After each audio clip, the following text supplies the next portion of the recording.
Save कीती संतोखई। जिनी सचो सच ध्याया ओनी मंदै पैर ना रखेओ। कर सुकृत धर्म कमाया ओनी दुनिया तोड़े बंधना। अन्न पानी थोड़ा खाया तू बख्शिशी अगला। नित देवह चढ़ह सवाया वड्याई वड्डा पाया। तू बख्शिशी अगला नित देवह चढ़ह सवाया वड्याई वड्डा। जुगो जुग अटल। साहिब श्री गुरु ग्रंथ साहिब महाराज जी दी पावन पवित्र खजूरी अंदर शोभाएमान गुरु सवारे सतसंगी जनों, संध्या वेले दे इस गुरमत दीवान दी आप जी हाजरी पर रहे हो। सतगुरां दी बख्शीश दा सदका सतगुरु गुरु नानक साहब जी दे अमृत बोल आशा की वार दी लड़ी भी वार गुरु साहब ने तरस करके विचार दी सेवा बख्शिश कीती है। गुरु नानक साहब जी दा है। दूसरा श्लोक दूसरे गुरुदेव धन गुरु अंगद दे महाराज जी दा उचारण कीता है। दोनों श्लोकां दा सबजैक्ट प्रकरण इको है, खौम हौमै। उस तो बाद जिहड़ी पौड़ी है ये सतगुरु गुरु नानक साहब जी की अमृत रसना तो उचारण की हुई है। सुबह असी विचार इस श्लोक ते कर रहे सां कि खौमै दीर्घ रोग है, दारू पी इस माहे, किरपा करे जे आपनी ता गुर का शब्द कमाहे।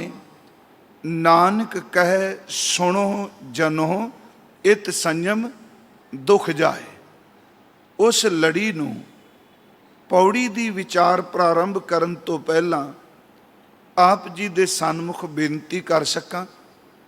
आप जितने गुरु चरना विच उपस्थित हो, हाजिर हो, आओ अपने अंदर नूं टिकाण दा थोड़ा जिहा यतन करिए, क्योंकि जे रोज़ाना टिकाण दा अभ्यास करांगे सच ये वे कि एक दिन अंदर जरूर टिकेगा। भाई गुरदास साहब दे बोल ने, वो कहंदे ने दीवा बलदा है ते पतंगा रोज़ दीवे नूं देखण जांदा है। वो भंबट दीवे दी परिक्रमा करदा है ते वापस आ जांदा है। रोज़ाना जा रहा है, पर एक दिन वो परिक्रमा करदा करदा अपना आपा भुल जाता है ते वही पतंगा जिहड़ा दीवे दे विच ही समा जाता है। रोज़ाना बंदा थोड़ा थोड़ा भी अभ्यास करे अंदर नूं टिकाण लई, सच एवे शब्द साडे अंदर नूं जरूर टिकाएगा। तो शब्द तो बिना टिकाणा भी किसी ने, क्योंकि जे फिजिकल तौर पर दिसदी कोई चीज़ कोई हुंदी मन, तो बंदा शायद किसी तरीके नाल इनू टांके ला के टिका लैंदा, स्टिचिंग हो जाती, पर नहीं, वो दिसदा ही नहीं। जिहड़ा अनदिस है ही वो ख्याल ਤੇ ਖਿਆਲ ਨੂੰ ਕੇਵਲ ਸ਼ਬਦ ਹੀ ਟਿਕਾ ਸਕਦਾ ਹੈ, ਕਿਉਂਕਿ ਖਿਆਲ ਨੂੰ ਦੁਨੀਆ ਦੀ ਹੋਰ ਕੋਈ ਤਾਕਤ ਟਿਕਾ ਹੀ ਨਹੀਂ ਸਕਦੀ। ਆਓ ਅੰਦਰ ਨੂੰ ਟਿਕਾਣ ਦਾ ਜ਼ਰੂਰ ਯਤਨ ਕਰਿਆ ਕਰੀਏ। ਉਹਦੇ ਟਿਕਣ ਦਾ ਇੱਕੋ ਕਾਰਨ ਕਿ ਵਰਤਮਾਨ ਵਿੱਚ ਬੰਦਾ ਜੀਏ। ਜਦੋਂ ਵੀ ਆਪਾਂ ਜੀਏ, ਜਿਸ ਥਾਂ ਤੇ ਬੈਠੇ ਹਾਂ ਉਸ ਵਿੱਚ ਪੂਰੇ ਖੁੱਭ ਕੇ ਜੀਏ। ਮੇਰੀ ਬੇਨਤੀ ਹੈ, ਇੱਥੋਂ ਤੱਕ ਕੱਲਾ ਗੁਰਦੁਆਰਾ ਹੀ ਨਹੀਂ, ਬੰਦਾ ਤਾਂ ਸੱਚੀ ਗੱਲ ਜੇ ਪ੍ਰਸ਼ਾਦਾ ਛਕਦਿਆਂ ਵੀ ਵਰਤਮਾਨ 'ਚ ਨਹੀਂ ਜੀਂਦਾ। ਛਕ ਪ੍ਰਸ਼ਾਦਾ ਰਿਹਾ ਤੇ ਜੀਵ ਉੱਥੇ ਵੀ ਕਿਸੇ ਹੋਰ ਥਾਂ ਤੇ ਰਹੇ। ਜਿਹੜਾ ਬੰਦਾ ਵਰਤਮਾਨ 'ਚ ਮੁਕੰਮਲ ਤੌਰ ਤੇ ਇਕਾਗਰ ਹੋ ਕੇ ਜੀਂਦਾ, ਉਹ ਹਰ ਚੀਜ਼ ਦਾ ਰਸ ਮਾਣ ਜਾਂਦਾ ਹੈ। ਆਪ ਜੀ ਅਸੀਸ ਬਖਸ਼ੋ। ਧੰਨ ਗੁਰੂ ਨਾਨਕ ਸਾਹਿਬ ਸੱਚੇ ਪਾਤਸ਼ਾਹ ਸਾਡੇ ਕਥਨ ਔਰ ਸਰੋਤ ਨੂੰ ਪਰਮਾਤਮਾ ਨੇ ਜਨਮ ਤੋਂ ਹੀ ਪੈਦਾ ਕਰ ਦਿੱਤੀ ਹੈ। ਫਿਰ ਇਹਨੂੰ ਬੇਨਤੀ ਨੂੰ ਸੁਣਿਓ। ਅੱਜ ਮੇਰੇ ਮਨ ਸੀ ਕਰਮ ਕਰਕੇ ਤਾਂ ਹਉਮੈ ਪੈਦਾ ਹੋਈ ਨਹੀਂ। ਜਿੱਦਣ ਇਹਦੀ ਸ਼ੁਰੂਆਤ ਹੋਈ, ਇਹ ਕਰਮ ਕਰਕੇ ਹਉਮੈ ਨਹੀਂ ਪੈਦਾ ਹੋਈ। ਸੱਚ ਐਵੇਂ ਹਉਮੈ ਕਰਕੇ ਬੰਦਾ ਕਰਮਾਂ ਦੇ ਬੰਧਨਾਂ ਵਿੱਚ ਪੈ ਗਿਆ। ਪਰਮਾਤਮਾ ਨੇ ਜਿਸ ਦਿਨ ਇਹਦੀ ਪੈਦਾਇਸ਼ ਕੀਤੀ, ਉਸ ਦਿਨ ਉਹਦੇ ਹੁਕਮ ਵਿੱਚ ਹੀ ਹਉਮੈ ਨੂੰ ਪੈਦਾ ਕਰ ਦਿੱਤਾ। ਹਉਮੈ ਅਧੀਨ ਹੋਏ ਬੰਦੇ ਨੇ ਕਰਮ ਸ਼ੁਰੂ ਕੀਤੇ ਤੇ ਕਰਮਾਂ ਦੇ ਬੰਧਨ ਵਿੱਚ ਬੱਝਾ ਹੋਇਆ ਇਹ ਜਨਮ ਤੇ ਮਰਨ ਦੇ ਗੇੜੇ ਵਿੱਚ ਪੈ ਗਿਆ। ਜੇ ਫਿਰ ਕਰਮ ਤੋਂ ਬਿਨਾਂ ਹਉਮੈ ਪੈਦਾ ਹੀ ਨਹੀਂ ਹੋਈ ਤੇ ਫਿਰ ਕਰਮਾਂ ਨਾਲ ਛੁੱਟੇਗੀ ਵੀ ਕਿਵੇਂ? ਗੱਲ ਥੋੜੀ ਜਿਹੀ ਬਰੀਕ ਕੇ ਸਮਝੋਗੇ, ਸਮਝ ਪਏਗੀ। ਹਜ਼ੂਰ ਨੇ ਅੱਜ ਸਵੇਰੇ ਸ਼ਬਦ ਅਸੀਂ ਪੜ੍ਹ ਰਹੇ ਸਾਂ, ਹਉਮੈ ਏਕਾ ਜਾਤ ਹੈ, ਹਉਮੈ ਕਰਮ ਕਮਾਏ। ਤੇ ਮੈਂ ਅਰਜ਼ ਕੀਤੀ ਸੀ, ਜਾਤ ਦਾ ਅਰਥ ਇੱਥੇ ਵੇ ਜਨਮ। ਜਾਤ ਦਾ ਅਰਥ ਹੈ ਸਿਰਜਣ ਦੀ ਪ੍ਰਕਿਰਿਆ। ਇੱਥੇ ਜਾਤ ਦਾ ਅਰਥ ਹੈ ਉਤਪਤੀ ਦੀ ਕਿਰਿਆ। ਹਉਮੈ ਏਕਾ ਜਾਤ ਦਾ ਅਰਥ ਹੈ ਜਦੋਂ ਇਨਸਾਨ ਦਾ ਜਨਮ ਹੋਇਆ ਹੈ, ਜਿਸ ਦਿਨ ਸਾਡਾ ਆਤਮਾ ਸਫ਼ਰ 'ਚ ਸ਼ੁਰੂ ਹੋਇਆ ਹੈ। ਸੱਚੀ ਗੱਲ ਜੇ ਸਾਰੀ ਉਹਦੀ ਖੇਡ ਵਿੱਚ ਉਹ ਜਿੰਨੀ ਦੇਰ ਤੱਕ ਖੇਡੇ ਓਨੀ ਦੇਰ ਤੱਕ ਗਰਾਊਂਡ ਦੇ ਨੇਮ ਨੇ। ਜਿੱਦਣ ਪਿਆਰੇ ਉਹ ਖੇਡ ਖਤਮ ਹੋ ਜਾਏ, ਉਦੋਂ ਕੋਈ ਨੇਮ ਨਹੀਂ ਜੇ ਰਹਿੰਦਾ। ਇਹ ਜਿੰਨੀ ਵੀ ਸੰਸਾਰ ਦੀ ਖੇਡ ਬਣਾਈ ਹੈ, ਇਹ ਪਰਮਾਤਮਾ ਦੇ ਬਣਾਏ ਕੋਈ ਨੇਮ ਨੇ। ਪਰ ਜਿੱਦਣ ਉਹਨੇ ਖੇਡ ਉਚਾੜ ਦਿੱਤੀ, ਨਾ ਹਉਮੈ ਰਹਿਣੀ ਹੈ, ਨਾ ਕੋਈ ਚੰਗਾ ਰਹਿਣਾ, ਨਾ ਕੋਈ ਮੰਦਾ ਰਹਿਣਾ ਹੈ। ਫਿਰ ਬੇਨਤੀ ਹੈ, ਹੁਣ ਉਹ ਹਉਮੈ ਸਾਡੇ ਜੀਵ, ਜਿਹੜਾ ਸਾਡਾ ਜੀਵ ਤੱਤਵ ਹੈ, ਇਹਨੂੰ ਫਿਰ ਬੇਨਤੀ ਕਰਾਂ। ਜੀਵ ਤੱਤਵ ਜਿਹਨੂੰ ਆਪਾਂ ਕਹਿੰਦੇ, ਇੱਕ ਈਸ਼ਵਰ ਤੱਤ ਹੈ। ਅਸੀਂ ਇੱਕ ਸ਼ਬਦ ਵਰਤਨਿਆ ਆਤਮਾ ਤੇ ਇੱਕ ਸ਼ਬਦ ਵਰਤਨਿਆ ਪਰਮਾਤਮਾ। ਇੱਕ ਜੀਵ ਕੋਟੀ ਹੈ, ਇੱਕ ਈਸ਼ਵਰ ਕੋਟੀ ਹੈ। ਜਿਹੜਾ ਸਾਡਾ ਜੀਵ ਤੱਤ ਹੈ, ਜਦੋਂ ਪ੍ਰਭੂ ਨੇ ਇਹ ਪੈਦਾ ਕੀਤਾ, ਉਹਨੇ ਨਾਲੇ ਹਉਮੈ ਪਾਈ। ਕਰਮ ਤਾਂ ਇਹਨੇ ਕੀਤੇ ਹੀ ਕੋਈ ਨਹੀਂ ਸੀ, ਪਰ ਉਹਨੇ ਕਰਮ ਤੋਂ ਬਿਨਾਂ ਹੀ ਇਹਦੇ ਨਾਲ ਹੁਕਮ 'ਚ ਹਉਮੈ ਪਾ ਦਿੱਤੀ। ਕਿਉਂਕਿ ਉਹਦੇ ਹਉਮੈ ਤੋਂ ਬਿਨਾਂ ਖੇਡ ਨਹੀਂ ਚੱਲਣੀ ਸੰਸਾਰ ਦੀ। ਕਿਉਂਕਿ ਦੋ ਪਾਤਰ ਹੋਣਗੇ ਤੇ ਖੇਡ ਅੱਗੇ ਚੱਲੇਗੀ। ਪਿਆਰਿਓ, ਇੱਕ ਬੰਦਾ ਖੇਡਣ ਵਾਲਾ ਕਦੀ ਵੀ ਰਸ ਨਹੀਂ ਲੈ ਸਕਦਾ। ਦੁਵੱਲੇ ਹੋਣਗੇ ਤੇ ਖੇਡ ਰਚੀ ਜਾਏਗੀ। ਉਹਨੇ ਸੱਚ ਐਵੇਂ ਪੁੰਨ ਤੇ ਪਾਪ ਖੇਡ ਵਿੱਚ ਬਣਾਏ। ਉਹਨੇ ਚੰਗੇ ਤੇ ਮੰਦੇ ਖੇਡ ਵਿੱਚ ਬਣਾਏ। ਉਹਨੇ ਹੁਕਮ ਤੇ ਹਉਮੈ ਖੇਡ ਵਿੱਚ ਬਣਾ ਦਿੱਤੇ। ਸੱਚ ਐਵੇਂ ਉਹਨੇ ਸੰਤ ਤੇ ਸਾਖਤ ਆਪਣੀ ਖੇਡ ਵਿੱਚ ਬਣਾ ਦਿੱਤੇ। ਉਹਨੇ ਚੰਗਿਆਈਆਂ ਤੇ ਬੁਰਾਈਆਂ ਆਪਣੀ ਖੇਡ ਵਿੱਚ ਬਣਾਈਆਂ। ਉਹਨੇ ਅੰਮ੍ਰਿਤ ਤੇ ਬਿਖ ਆਪਣੀ ਖੇਡ 'ਚ ਬਣਾ ਦਿੱਤਾ। ਪਰ ਜਦੋਂ ਜੀਵ ਪੈਦਾ ਹੋਇਆ, ਇਹ ਕਰਮਾਂ ਕਰਕੇ ਹਉਮੈ ਨਹੀਂ ਚੰਬੜੀ। ਇਹ ਜੀਵ ਤੱਤਵ ਦੀ ਸ਼ੁਰੂਆਤ ਤੋਂ ਹਉਮੈ ਹੈ, ਪਰ ਹਉਮੈ ਅਧੀਨ ਬੰਦਾ ਕਰਮ ਕਰਦਾ। ਉਹ ਕਰਮ ਫਿਰ ਬੰਧਨ ਬਣ ਜਾਂਦੇ ਨੇ। ਉਹੀ ਕਰਮ ਇਹਨੂੰ ਜਕੜੀ ਫਿਰਦੇ ਨੇ। ਮੇਰੇ ਸਤਿਗੁਰਾਂ ਨੇ ਕਿਹਾ ਕਿ ਫਿਰ ਉਹਨਾਂ ਕਰਮਾਂ ਦਾ ਬੱਧਾ ਬੰਦਾ ਸਰੀਰ ਧਾਰਨ ਕਰਦਾ ਤੇ ਉਸੇ ਹਉਮੈ ਦਾ ਬੱਧਾ ਦੁਨੀਆ ਤੋਂ ਚਲੇ ਜਾਂਦਾ। ਰਾਤ ਅਸੀਂ ਸ਼ੁਰੂਆਤ ਕੀਤੀ ਸੀ, ਹਉ ਵਿੱਚ ਆਇਆ, ਹਉ ਵਿੱਚ ਗਿਆ। ਇਹਦਾ ਮਤਲਬ ਜਦੋਂ ਆਇਆ ਉਦੋਂ ਵੀ ਹਉਮੈ 'ਚ, ਜਦੋਂ ਤੁਰਿਆ ਉਦੋਂ ਹਉਮੈ ਕਰਮ ਬਣ ਗਈ। ਜਦੋਂ ਫਿਰ ਸੁਣਿਓ, ਜਦੋਂ ਆਇਆ ਉਦੋਂ ਕਰਮ ਨਹੀਂ ਬਣ ਕੇ ਆਈ, ਉਦੋਂ ਨਾਲ ਇੱਕੋ ਸ਼ਕਤੀ ਬਣਾ ਦਿੱਤੀ। ਤੇ ਜਦੋਂ ਤੁਰਿਆ, ਇਸ ਹਉਮੈ ਨੇ ਕਿਹਾ ਹੁਣ ਮੈਂ ਇਕੱਲੀ ਨਹੀਂ, ਮੈਂ ਆਪਣਾ ਪਰਿਵਾਰ ਵਧਾ ਲਿਆ। ਹਉਮੈ ਨੇ ਕਰਮਾਂ ਦਾ ਬੰਧਨ ਇਸ ਜੀਵ ਦੇ ਗਲ ਵਿੱਚ ਪਾ ਦਿੱਤਾ। ਬੰਧਨ ਉਹਨੇ ਬਣਾਇਆ। ਹਉ ਵਿੱਚ ਆਇਆ ਤੇ ਹਉ ਵਿੱਚ ਹੀ ਚਲਾ ਗਿਆ। ਤੇ ਮਹਾਰਾਜ ਕਹਿੰਦੇ ਜੰਮਿਆ ਵੀ ਹਉ ਵਿੱਚ ਤੇ ਮਰਿਆ ਵੀ ਹਉ ਵਿੱਚ। ਫਿਰ ਦੇਖੋ, ਜਨਮ ਤੋਂ ਲੈ ਕੇ ਮੌਤ ਤੱਕ ਜਿੰਨੇ ਕਰਮ ਕੀਤੇ, ਉਹ ਸਾਰੇ ਤਕਰੀਬਨ ਜ਼ਿਆਦਾ ਹਉਮੈ ਦੇ ਅਧੀਨ ਕੀਤੇ। ਉਹ ਅਸੀਂ ਵਾਚ ਚੁੱਕੇ ਹਾਂ। ਉਹਦੇ ਵਿੱਚ ਧਰਮ ਦੇ ਕਰਮ ਵੀ ਆਉਂਦੇ ਨੇ, ਸੰਸਾਰੀ ਕਰਮ ਵੀ ਆਉਂਦੇ ਨੇ, ਉਹਦੇ ਵਿੱਚ ਸਰੀਰ ਦੇ ਲਗਾਵ ਵੀ ਆਉਂਦਾ ਹੈ। ਤੇ ਇਹ ਹਉਮੈ ਨੇ ਆਪਣਤ पैदा की। एक हो गया मैं ਜਿਹੜੀ ਕੌਮੇ। ਤੇ ਰਾਤ ਵੀ ਮੈਂ ਬੈਠਿਆ ਅਰਜ਼ ਕਰ ਰਿਹਾ ਸਾਂ, ਸੱਚੀ ਗੱਲ ਹੈ ਮੈਂ ਕੱਲੀ ਮੇਰੇ ਵਾਸਤੇ ਮੈਂ ਵੇਂ, ਤੁਹਾਡੇ ਵਾਸਤੇ ਮੇਰੀ ਅਹਿਮੀਅਤ ਕੋਈ ਨਹੀਂ ਮੈਂ ਦੀ। ਮੈਂ ਇੱਕ ਛੋਟੀ ਜਿਹੀ ਤੁਹਾਨੂੰ ਇੱਕ ਕਹਾਣੀ ਸੁਣਾ ਦੇਣਾ, ਸਿਰਫ ਗੱਲ ਸਮਝਣ ਲਈ। ਮੇਰਾ ਮਕਸਦ ਸਿਰਫ ਸ਼ਬਦ ਦੀ ਸਮਝ ਪਾਉਣ ਲਈ ਆਪਣੇ ਮਨ ਨੂੰ, ਇਹ ਨਹੀਂ ਕਿ ਕਹਾਣੀ ਅਸੀਂ ਕੰਨ ਰਸ ਲਈ। ਤੇ ਇਹ ਗੱਲ ਗੁਰਮੁਖੋ ਪੱਕੀ ਬਣ ਕੇ ਚੱਲਿਓ ਕਿ ਗੁਰੂ ਗ੍ਰੰਥ ਸਾਹਿਬ ਦੀ ਬਾਣੀ ਆਤਮਿਕ ਉਧਾਰ ਦਾ ਖਜ਼ਾਨਾ ਹੈ। ਇਹ ਗੱਲਾਂ ਵਾਸਤੇ ਨਹੀਂ, ਇਹ ਕੇਵਲ ਕੰਨ ਰਸ ਪੈਦਾ ਕਰਨ ਵਾਸਤੇ ਨਹੀਂ। ਸਾਨੂੰ ਬਾਣੀ ਸਾਡਾ ਪਾਰ ਉਤਾਰਾ ਕਰਦੀ। ਇਹ ਤਾਂ ਬਾਣੀ ਸ਼ਬਦ ਜਹਾਜ਼ ਹੈ।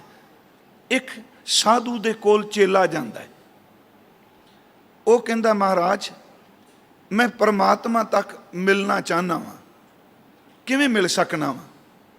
ਅੱਗੋਂ ਸਾਧੂ ਕਹਿੰਦਾ ਬੇਟਾ ਧਿਆਨ ਲਗਾਈ ਕਰੀ ਰੋਜ਼, ਇਹ ਕੰਮ ਔਖਾ ਵੀ ਬੜਾ ਹੈ ਤੇ ਕੰਮ ਸੌਖਾ ਵੀ ਬੜਾ ਹੈ।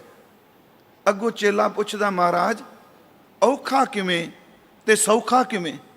ਕਹਿੰਦਾ ਬੇਟਾ ਜੇ ਧਿਆਨ ਲੱਗ ਜਾਏ ਏਦੂ ਸੌਖਾ ਕੰਮ ਹੀ ਕੋਈ ਨਹੀਂ, ਨਾ ਧਿਆਨ ਲੱਗੇ ਤੇ ਸੱਚੀ ਗੱਲ ਏਦੂ ਔਖਾ ਕੰਮ ਹੀ ਕੋਈ ਨਹੀਂ, ਬੜਾ ਔਖਾ ਹੈ। ਫਿਰ ਬੇਨਤੀ ਸੁਣੋ, ਕਮਾਈ ਕਰ ਲੱਗਿਆ ਬੜੀ ਕਰੜੀ ਹੈ, ਅਲੂਣੀ ਸੇਲੇ, ਜੇ ਕਿਤੇ ਗੱਲ ਬਣ ਜਾਏ ਦੇ ਵਰਗਾ ਸੁੱਖ ਕੋਈ ਨਹੀਂ। ਕਹਿੰਦੇ ਜੇ ਲੱਗ ਜਾਏ ਧਿਆਨ ਤਾਂ ਸੁੱਖ, ਨਾ ਲੱਗੇ ਤੇ ਬਹੁਤ ਔਖਾ। ਉਹਨੇ ਕਿਹਾ ਫਿਰ ਮੈਂ ਧਿਆਨ 'ਚ ਕਰਾਂ ਕੀ? ਕਹਿੰਦਾ ਆਪਣੇ ਅੰਦਰ ਨੂੰ ਖੋਜਣਾ ਸ਼ੁਰੂ ਕਰ। ਉਹ ਚੇਲਾ ਚਲਾ ਗਿਆ ਜੀ। ਉਹਨੇ ਕਈ ਦਿਨ ਅਭਿਆਸ ਕੀਤਾ ਆਪਣੇ ਆਪੇ ਦਾ। ਫਿਰ ਮੈਂ ਬੇਨਤੀ ਕਰਾਂਗਾ, ਮੰਨ ਲਓ ਅਸੀਂ ਅਜੇ ਕਿਤੇ ਮੰਤਰ ਸ਼ਬਦ ਨਹੀਂ ਜਪਦੇ, ਕੋਈ ਥੋੜ੍ਹਾ ਜਿਹਾ ਇਕਾਂਤ ਵਿੱਚ ਬੈਠ ਕੇ, ਮੇਰੀ ਬੇਨਤੀ ਅਸੀਂ ਕਦੀ ਅਨਮਤ ਖੱਬੇ ਸੱਜੇ ਨਹੀਂ ਭਟਕਣਾ ਕਿ ਫਲਾਣਾ ਧਿਆਨ ਦਾ ਕੈਂਪ ਲਾਉਂਦਾ ਮੈਂ ਤਾਂ ਉਹਦੇ ਜਾਵਾਂਗਾ। ਚੇਤੇ ਰੱਖਿਓ ਆਪਣੀ ਗੁਰੂ ਦਾ ਮੰਤਰ ਛੱਡ ਕੇ ਕਿਸੇ ਦੇ ਮੰਤਰ ਨੂੰ ਧਿਆਨ 'ਚ ਵਸਾਏਗਾ ਬੰਦਾ, ਗੁਰੂ ਗ੍ਰੰਥ ਸਾਹਿਬ ਕਹਿੰਦੇ ਉਸ ਬੰਦੇ ਦਾ ਜੀਵਨ ਤਰਕਾਰ ਹੋ ਜਾਏਗਾ। ਗੁਰੂ ਆਪਣੇ ਗੁਰੂ ਦੇ ਮੰਤਰ ਨੂੰ ਛੱਡ ਕੇ ਦੇਖ। ਹੁਣ ਮੰਨ ਲਓ ਅਸੀਂ ਕੁਝ ਵੀ ਨਾ ਜਪੀਏ, ਸਿਰਫ ਆਪਣੇ ਮਨ ਨੂੰ ਦੇਖਣਾ ਸ਼ੁਰੂ ਕਰੀਏ। ਸੰਗਤ 'ਚ ਬੈਠੀ ਦੇਖੀ ਕਿ ਇਹ ਮਨ ਕਰ ਕੀ ਰਿਹਾ ਹੈ। ਜਦੋਂ ਆਪਣੇ ਮਨ ਨੂੰ ਦੇਖਣਾ ਸ਼ੁਰੂ ਕਰਾਂਗੇ, ਭਾਈ ਵੀਰ ਸਿੰਘ ਨੂੰ ਜਦੋਂ ਕੋਈ ਕਹਿੰਦਾ ਸੀ ਕਿ ਭਾਈ ਸਾਹਿਬ ਮੇਰਾ ਮਨ ਨਹੀਂ ਲੱਗਦਾ, ਕਹਿੰਦੇ ਸਨ ਗੁਰੂ ਗ੍ਰੰਥ ਸਾਹਿਬ ਨੂੰ ਮੱਥਾ ਟੇਕ, ਅੱਜ ਇੱਕ ਪ੍ਰਾਪਤੀ ਹੋ ਗਈ। ਕਹਿੰਦਾ ਪ੍ਰਾਪਤੀ ਕਾਦੀ, ਕੋਈ ਮਨ ਨਹੀਂ ਲੱਗਦਾ? ਕਹਿਣ ਲੱਗੇ ਘੱਟੋ ਘੱਟ ਇਹ ਸਮਝ ਤਾਂ ਪੈ ਗਈ ਕਿ ਮਨ ਦਾ ਨਾ ਲੱਗਣਾ ਕੀ ਹੈ। ਕਈ ਲੋਕਾਂ ਨੂੰ ਤਾਂ ਪਤਾ ਹੀ ਨਹੀਂ ਮਨ ਦਾ ਨਾ ਲੱਗਣਾ ਕੀ। ਫਿਰ ਬੇਨਤੀ ਕਰਾਂ ਕਿਤੇ ਥੋੜ੍ਹਾ ਜਿਹਾ ਸਮਾਂ ਆਪਣੇ ਅੰਦਰ ਨੂੰ ਕੋਖੀ, ਇਸ ਤਰ੍ਹਾਂ ਕੋਖੀਏ ਜਿਵੇਂ ਮੰਨ ਲਓ ਇੱਕ ਬੱਚਾ ਖੇਲ ਰਿਹਾ ਹੈ, ਮਾਂ ਅੰਦਰ ਕੰਮ ਕਰ ਰਹੀ ਹੈ, ਬੱਚਾ ਬਾਹਰ ਹੈ, ਬੱਚੀ ਜਾਂ ਬੱਚਾ ਜੋ ਵੀ ਨਿਆਣਾ ਹੈ, ਪਰ ਉਹ ਨਾ ਦਰਵਾਜ਼ੇ ਦੀ ਝੀਤ ਵਿੱਚੋਂ, ਬਾਰੀ ਦੇ ਵਿੱਚੋਂ ਉਸ ਨਿਆਣੇ ਖੇਡਦੇ ਹੋਏ ਨੂੰ ਅਦ੍ਰਿਸ਼ਟ ਦੇਖੀ ਜਾਂਦੀ। ਨਿਆਣੇ ਨੂੰ ਪਤਾ ਨਹੀਂ ਉਹ ਖੇਡ ਰਿਹਾ ਹੈ, ਪਰ ਉਹ ਦੇਖੀ ਜਾਂਦੀ। ਪਰ ਕਿ ਤੁਸੀਂ ਦੇਖਿਓ ਉਹਦੇ ਦੇਖਣ ਵਿੱਚ ਵੀ ਬੱਚਾ ਜਿਹੜਾ ਉਹਦੀ ਨਿਗਾਹ ਵਿੱਚ ਹੀ ਪਲ ਰਿਹਾ ਹੈ। ਮੈਂ ਕਹਿੰਦਾ ਘੱਟੋ ਘੱਟ ਇਸ ਮਨ ਨੂੰ ਉਸ ਢੰਗ ਨਾਲ ਹੀ ਦੇਖਣਾ ਸ਼ੁਰੂ ਕਰ ਦਿਓ ਜਿਵੇਂ ਇੱਕ ਮਾਂ ਆਪਣੇ ਬੱਚੇ ਨੂੰ ਧਿਆਨ 'ਚ ਵੇਖਦੀ ਏ। ਜੇ ਇਹਨੂੰ ਧਿਆਨ 'ਚ ਦੇਖਣਾ ਸ਼ੁਰੂ ਕਰਾਂਗੇ ਇਹ ਵੀ ਬੁਰਾਈਆਂ ਵਾਲੇ ਪਾਸਿਓਂ ਹਟ ਜਾਏਗਾ। ਇਹਨੂੰ ਸਤਿਗੁਰੂ ਨੇ ਬਾਣੀ 'ਚ ਇੱਕ ਸ਼ਬਦ ਦਿੱਤਾ ਹੈ ਕਿ ਪਹਿਰੇਦਾਰ ਬਣ ਜਾ ਆਪਣਾ ਆਪ, ਦਿਲ ਦਰਵਾਨੀ ਜੋ ਕਰੇ ਦਰਵੇਸ਼ੀ ਦਿਲ ਰਾਸ। ਦਿਲ ਦੀ ਦਰਵਾਨੀ ਤੂੰ ਕਰ, ਦਿਲ ਦਾ ਪਹਿਰੇਦਾਰ ਬਣ। ਦਿਲ ਦਰਵਾਨੀ ਜੋ ਕਰੇ ਦਰਵੇਸ਼ੀ ਦਿਲ ਰਾਤ, ਇਸ਼ਕ ਮੁਹੱਬਤ ਨਾਨਕਾ ਲੇਖਾ ਕਰਤੇ ਪਾਸ। ਤੂੰ ਆਪਣਾ ਪਹਿਰਾ ਆਪ ਦੇਣ ਲੱਗ ਪਓ। ਕਰੀਏ ਕੀ? ਇਹ ਮਨ ਭੜਵਾ ਲੋਕਾਂ ਦੇ ਪਹਿਰੇ ਰੋਜ਼ ਦਿੰਦਾ ਪਿਆ, ਆਪਣਾ ਪਹਿਰਾ ਕਦੀ ਦਿੰਦੇ ਨਹੀਂ। ਮੈਂ ਕਿੱਥੇ ਖਲੋਤਾ ਹੋਇਆ? ਮਹਾਰਾਜ ਕਹਿੰਦੇ ਜਿਹੜਾ ਦਿਲ ਦੀ ਦਰਵਾਨੀ। ਫਿਰ ਬੇਨਤੀ ਸੁਣਿਓ, ਉਹਨੇ ਕਿਹਾ ਬੇਟਾ ਤੂੰ ਧਿਆਨ 'ਚ ਬੈਠ। ਉਹ ਬੈਠਣ ਲੱਗ ਪਿਆ। ਕਈ ਮਹੀਨਿਆਂ ਤੋਂ ਬਾਅਦ ਆਇਆ ਤੇ ਆਉਂਦਿਆਂ ਸਾਰ ਉਹਨੇ ਆਪਣੇ ਜੋ ਸਾਧੂ ਸੰਜਾ ਮੁਰਸ਼ਿਦ ਸੀ ਉਹਨੂੰ ਨਮਸਕਾਰ ਕੀਤੀ। ਉਹਨੇ ਪੁੱਛਿਆ ਬੇਟਾ ਕੁਝ ਪਾਇਆ? ਕਹਿੰਦਾ ਪਾਇਆ ਤਾਂ ਕੁਝ ਨਹੀਂ ਪਰ ਗਵਾਇਆ ਜ਼ਰੂਰ ਹੈ। ਉਹਨੇ ਕਿਹਾ ਬੇਟਾ ਕੀ ਗਵਾਇਆ? ਮੈਂ ਪੁੱਛਣਾ ਤੂੰ ਕੁਝ ਪਾਇਆ? ਕਹਿੰਦਾ ਪਾਇਆ ਕੁਝ ਨਹੀਂ, ਗਵਾਇਆ। ਉਹ ਕਹਿੰਦਾ ਗਵਾਇਆ ਕੀ? ਕਹਿੰਦਾ ਪ੍ਰਣਾਮ ਗਵਾ ਦਿੱਤਾ। ਪ੍ਰਣਾਮ ਕਹਿੰਦਾ ਪ੍ਰਣਾਮ ਗਵਾ ਦਿੱਤਾ। ਕੀ ਗਵਾਇਆ ਤੂੰ? ਕਹਿੰਦਾ ਸੱਚੀ ਗੱਲ ਹੈ ਇਸ ਧਿਆਨ ਵਿੱਚ ਮੈਂ ਨੂੰ ਗਵਾਇਆ ਹੈ, ਹੋਰ ਕੁਛ ਨਹੀਂ, ਮੈਂ ਨੂੰ ਗਵਾਇਆ। ਉਹਨੇ ਕਿਹਾ ਬੇਟਾ ਕਿਉਂ, ਜਿਹੜੀ ਮੈਂ ਗੱਲ ਕਰ ਰਿਹਾ ਸਾਂ? ਉਹ ਕਹਿੰਦਾ ਮੈਂ ਅਸਲ 'ਚ ਜਦੋਂ ਆਪਣਾ ਧਿਆਨ ਟਿਕਾਣ ਲੱਗਾ, ਮੇਰੇ ਮਨ 'ਚ ਸਭ ਤੋਂ ਪਹਿਲਾਂ ਗੱਲ ਇਹ ਆਈ ਮਨਾ, ਮੈਂ ਦੀ ਦੀਵਾਰ ਤੂੰ ਹੀ ਖੜੀ ਕੀਤੀ ਏ, ਕਦੀ ਦੂਜੇ ਤੇਰੇ ਪੁੱਤਰ ਨੇ ਤੇਰੇ ਲਈ ਮੈਂ ਸ਼ਬਦ ਵਰਤਿਆ? ਫਿਰ ਧਿਆਨ ਨਾਲ ਸੁਣਿਓ, ਤੇਰੀ ਮਾਂ ਨੇ ਸ਼ਬਦ ਮੈਂ ਤੇਰੇ ਲਈ ਵਰਤੇ, ਬਾਕੀ ਸਾਰੇ ਸ਼ਬਦ ਤੇਰੇ ਲਈ ਤੂੰ ਤੇਰਾ ਵਰਤਦੇ ਪਏ ਨੇ। ਤੈਨੂੰ ਕੀ ਬਿਮਾਰੀ ਪੈ ਗਈ? ਤੂੰ ਮੈਂ ਹੀ ਕੂਕਦਾ ਰਹਿਣਾ। ਕਹਿੰਦਾ ਸੱਚ ਐਵੇਂ ਮੈਂ ਪਾਇਆ ਕੁਛ ਨਹੀਂ, ਸਿਰਫ ਮੈਂ ਨੂੰ ਗਵਾਇਆ। ਅੱਗੋਂ ਸਾਧੂ ਨੇ ਪੈਰਾਂ 'ਚ ਹੱਥ ਲਾ ਕੇ, ਬੇਟਾ ਜਿਹਨੇ ਇਹਨੂੰ ਗਵਾਇਆ ਉਹਨੇ ਸਭ ਕੁਝ ਪਾਇਆ। ਜਿਹਨੇ ਨੂੰ ਆਪ ਗਵਾਈਏ ਤਾਂ ਸੌ ਪਾਈਏ, ਅਵਰ ਕੈਸੀ ਚਤੁਰਾਈ।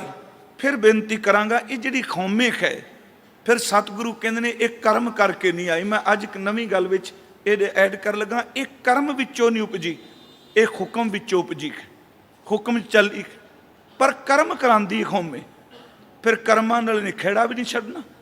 ਫਿਰ ਬੇਨਤੀ ਹੈ ਕਿ ਗੁਰੂ ਅੰਗਦ ਸਾਹਿਬ ਕਹਿੰਦੇ ਨੇ ਇੱਕ ਕੰਮ ਕਰ, ਇਹ ਹੈ ਲੰਮਾ ਰੋਗ, ਬੜੀ ਲੰਮੀ ਬਿਮਾਰੀ ਹੈ। ਇਹ ਜਿਹੜੀ ਅਸੀਂ ਸਵੇਰੇ ਵਿਚਾਰ ਕਰ ਰਹੇ ਸਾਂ, ਮੈਂ ਥੋੜ੍ਹਾ ਜਿਹਾ ਉੱਥੇ ਹੋਰ ਧਿਆਨ ਦਿਵਾਣਾ ਤਾਂ ਆਪ ਜੀ ਦਾ। ਸਤਿਗੁਰੂ ਕਹਿੰਦੇ ਨੇ ਖੌਮੈ ਦੀਰਘ ਰੋਗ ਹੈ, ਬੜਾ ਲੰਮਾ, ਕਾਫੀ ਸਮਾਂ ਲੱਗੇਗਾ ਇਹਨੂੰ। दारू ਪੀ ਇਸ ਮਾਹੇ। ਸਵੇਰੇ ਅਸੀਂ ਵਿਚਾਰਿਆ ਸੀ ਕਿ ਇਸ ਦੇ ਵਿੱਚ दारू ਵੀ ਹੈ, ਇਲਾਜ ਵੀ ਹੈ। ਹੋ ਸਕਦਾ ਹੈ ਆਪ ਵਿੱਚੋਂ ਕਈ ਹੋਣਗੇ ਜਿਨ੍ਹਾਂ ਨਹੀਂ ਸਭਾ ਸੁਣਿਆ। ਇਹ दारू ਕੀ ਇਹਦੇ 'ਚ ਜਿਹੜੀ ਹੈ ਬਿਮਾਰੀ, ਰੋਗ ਵਿੱਚ दारू ਕਿੱਥੋਂ ਲੱਭ ਗਿਆ? ਇਹ ਤਾਂ ਆਪਾਂ ਕਹਿੰਦੇ ਆ ਬਿਮਾਰੀ ਲੱਗੀ ਹੋਵੇ ਤੇ ਦਵਾਈ ਬਾਹਰੋਂ ਲੈਣੀ ਪੈਂਦੀ, ਪਰ ਗੁਰੂ ਅੰਗਦ ਸਾਹਿਬ ਕਹਿੰਦੇ ਨਹੀਂ, ਇਸ ਬਿਮਾਰੀ ਵਿੱਚ ਵੀ ਦਵਾਈ ਹੈ। ਸੁਬਾਹ ਮੈਂ ਇਸ ਗੱਲ ਤੇ ਜ਼ੋਰ ਦਿੱਤਾ ਸੀ, ਜ਼ਹਿਰ ਕੁੜੱਤਣ ਨਾਲ ਭਰਿਆ ਮੌਤ ਹੈ। ਸੱਪ ਕਿਸੇ ਨੂੰ ਡੰਗ ਮਾਰੇ ਬੰਦਾ ਮਰ ਜਾਂਦਾ ਹੈ, ਪਰ ਕਈ ਬੰਦੇ ਐਸੇ ਨੇ ਜਿਹੜੇ ਸੱਪਾਂ ਦਾ ਜ਼ਹਿਰ ਕੱਢਦੇ ਨੇ, ਦਵਾਈਆਂ 'ਚ ਮਿਲਾਉਂਦੇ ਨੇ।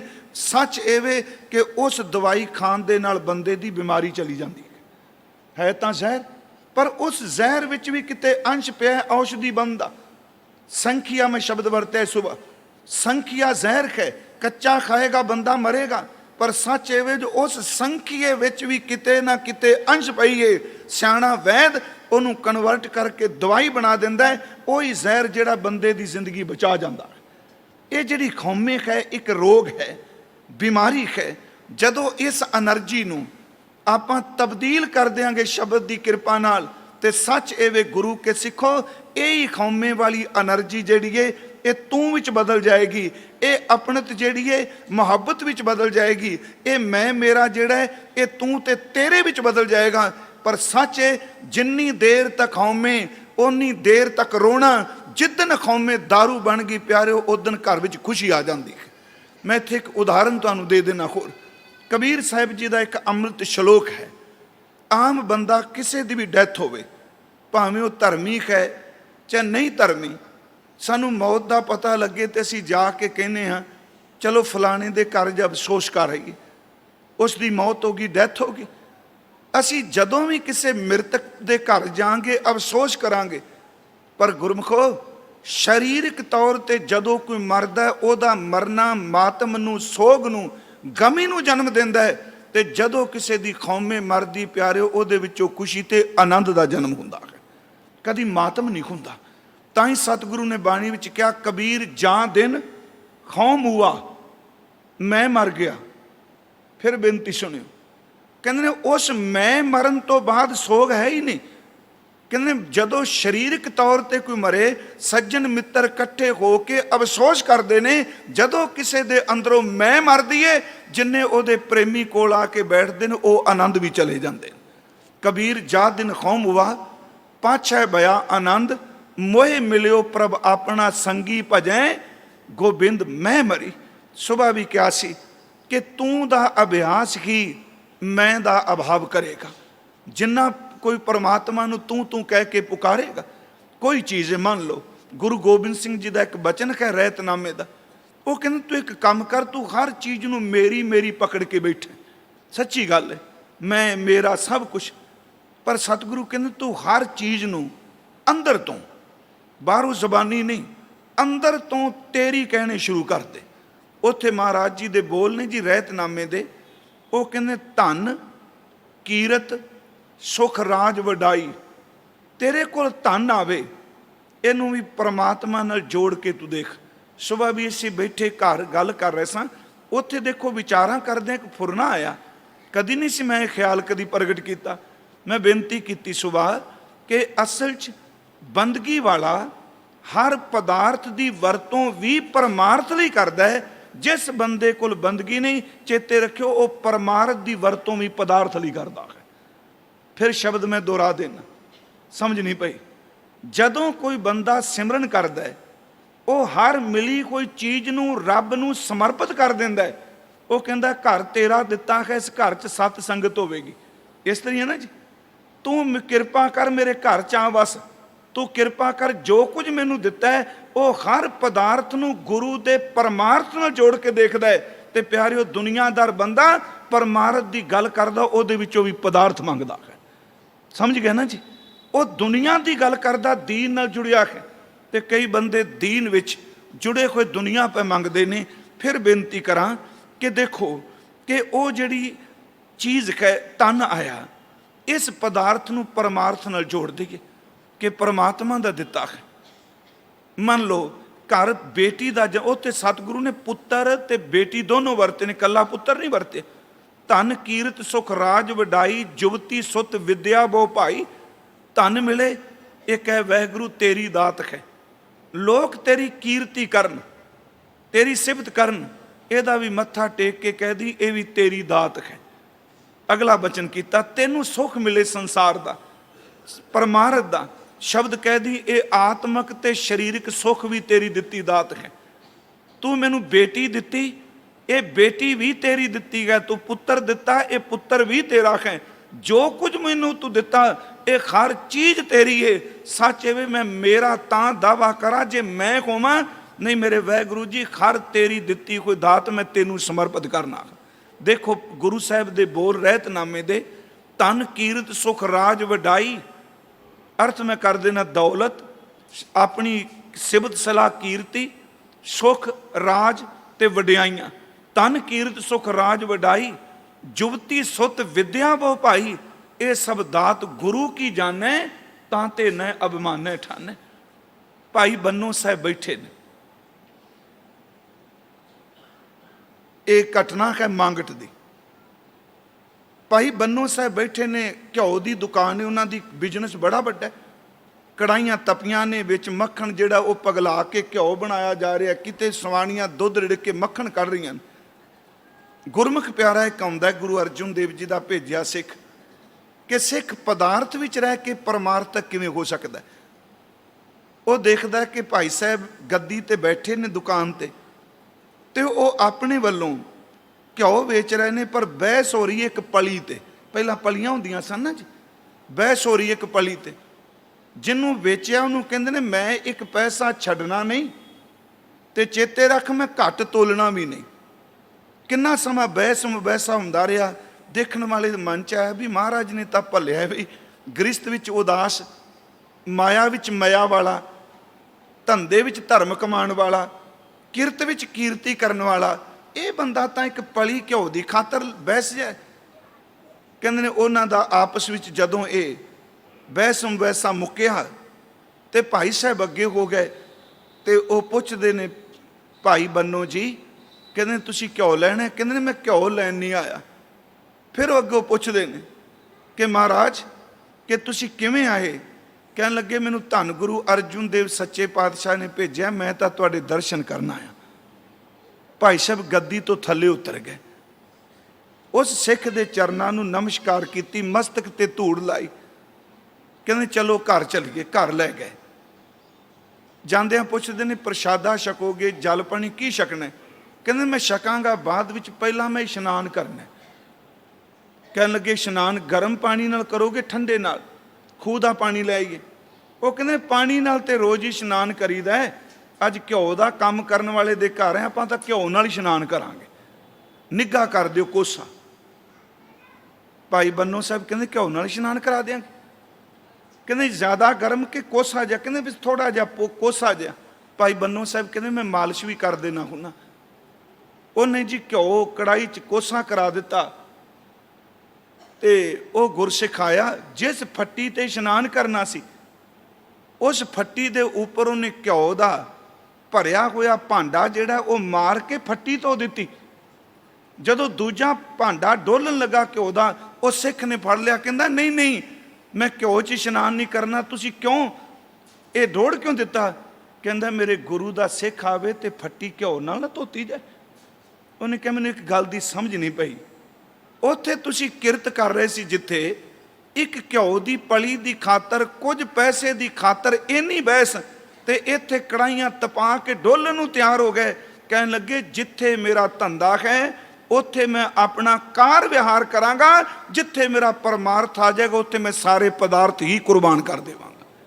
ਇੱਥੇ ਮੇਰਾ ਪਰਮਾਰਥ ਹੈ, ਇੱਥੇ ਮੇਰਾ ਧਰਮ ਹੈ, ਮੈਂ ਆਪਣੇ ਧਰਮ ਨੂੰ ਮੁੱਖ ਰੱਖਾਂਗਾ। ਮੈਂ ਫਿਰ ਬੇਨਤੀ ਕਰਾਂਗਾ ਪਿਆਰਿਓ, ਸੱਚ ਇਹ ਵੇ ਕਿ ਜਦੋਂ ਇਨਸਾਨ ਪਰਮਾਰਥ ਦੇ ਰਸਤੇ 'ਚ ਚੱਲਦਾ ਹੈ, ਪਦਾਰਥ ਉਹਨੂੰ ਕਮੀ ਨਹੀਂ ਰਹਿੰਦੀ, ਪਰ ਪਦਾਰਥ ਨੂੰ ਪਰਮਾਰਥ ਦੇ ਸਮਰਪਿਤ ਕਰਦੇ ਤੇ ਉਹਦਾ ਪਾਰ ਉਤਾਰਾ ਹੋ ਜਾਏਗਾ। ਪਰ ਜੇ ਪਰਮਾਰਥ ਕਮਾਉਂਦਿਆਂ ਵੀ, ਹੁਣ ਕਈ ਘਟਨਾ ਐਸੀਆਂ ਨੇ ਜੀ, ਕਮਾ ਰਿਹਾ ਭਾਈ ਗੋਪਾਲਾ ਪਰਮਾਰਥ, ਗੁਰੂ ਹਰਗੋਬਿੰਦ ਸਾਹਿਬ ਥਾਂ ਦੇ ਰਹੇ ਨੇ ਤੇ ਮੰਗਦਾ ਪਿਆ ਪਦਾਰਥ। ਉਹ ਕਹਾਣੀ ਫਿਰ ਰੋਕੀ ਵਿੱਚ। ਫਿਰ ਬੇਨਤੀ ਕਰਾਂ ਕਿ ਅਸਲ 'ਚ ਹਉਮੈ ਸਤਿਗੁਰੂ ਕਹਿੰਦੇ ਨੇ ਸਿੱਖ ਨੂੰ ਪਦਾਰਥ ਮਿਲੇ, ਇਹ ਗੁਰੂ ਨੂੰ ਸਮਰਪਿਤ ਕਰਦਾ ਹੈ। ਧਨ ਕੀਰਤ ਸੁਖ ਰਾਜ ਵਡਾਈ, ਜੁਵਤੀ ਸੁਤ ਵਿਦਿਆ ਬਹੁ ਭਾਈ, ਇਹ ਸਭ ਦਾਤ ਗੁਰੂ ਕੀ ਜਾਣੈ, ਤਾਂ ਤੇ ਨ ਅਭਿਮਾਨੈ ਠਾਨੇ। ਅਗਲੀ ਬੇਨਤੀ, ਹਉਮੈ ਦੀਰਘ ਰੋਗ ਹੈ, ਬੜਾ ਲੰਮਾ ਚੱਲੇਗਾ, ਪਰ दारू ਪੀ ਸਮਾਹੇ दारू ਹੈ। ਅਗਲੀ ਤੁਕ ਮੈਂ ਅਸਲ 'ਚ ਕਹਿਣੀ ਚਾਹੁੰਦਾ ਭੈਣ ਜੀ, ਸਵੇਰੇ ਕਿਹਾ ਮੇਰੇ ਮਨ 'ਚ ਰੁਕ ਸਕਨੇ ਅਸੀਂ ਉੱਥੇ। ਕਿਰਪਾ ਕਰੇ ਜੇ ਆਪਣੀ ਤਾਂ ਗੁਰ ਕਾ ਸ਼ਬਦ ਕਮਾਹੇ। ਇੱਕ ਤਾਂ ਇਸ ਮਾਹੇ ਉਹ ਸਾਧਨ ਹੈ, ਉਹ ਸੁਭਾਰਜ ਕੀਤੀ ਸੀ ਆਤਮ ਸਮਰਪਣ, ਨਿਮਰਤਾ, ਇਹ ਜਿਹੜੇ ਸ਼ਬਦ ਅਸੀਂ ਲਏ ਸਨ, ਆਗਿਆ ਨੂੰ ਮੰਨਣਾ, ਇਹ ਸਾਰੇ ਸ਼ਬਦ ਸ਼ਰਨਾਗਤ। ਪਰ ਬੇਨਤੀ ਹੈ, ਜਿੰਨੀ ਦੇਰ ਤੱਕ ਉਹਦੀ ਕਿਰਪਾ ਨਹੀਂ ਉਨੀ ਦੇਰ ਤੱਕ ਕਮਾਈ ਨਹੀਂ। ਪਰ ਕਿਰਪਾ ਦੇ ਅਰਥ ਆਲਸ 'ਚ ਨਹੀਂ ਲਿਜਾਣੇ, ਕਿਉਂਕਿ ਅਸੀਂ ਕਾਫੀ ਕਿਰਪਾ ਦੇ ਅਰਥ ਆਲਸ ਲਿਜਾਣੇ, ਸਿਮਰਨ ਨਹੀਂ ਕਰਦੇ। ਜਦੋਂ ਕਿਰਪਾ ਹੋਵੇਗੀ ਕਰ ਲਾਂਗੇ, ਅੰਮ੍ਰਿਤ ਨਹੀਂ ਛਕਦੇ, ਅਜੇ ਕਿਰਪਾ ਨਹੀਂ ਹੋਈ। ਮੈਂ ਬੇਨਤੀ ਕਰਾਂਗਾ, ਸਾਧਨਾ ਕਰਨ ਵਾਲਾ ਵੀ ਕਿਰਪਾ ਦੀ ਜਾਚਨਾ ਕਰਦਾ ਹੈ। ਨਦਰ ਵਿੱਚ ਬੜੀ ਵੱਡੀ ਤਾਕਤ ਹੈ।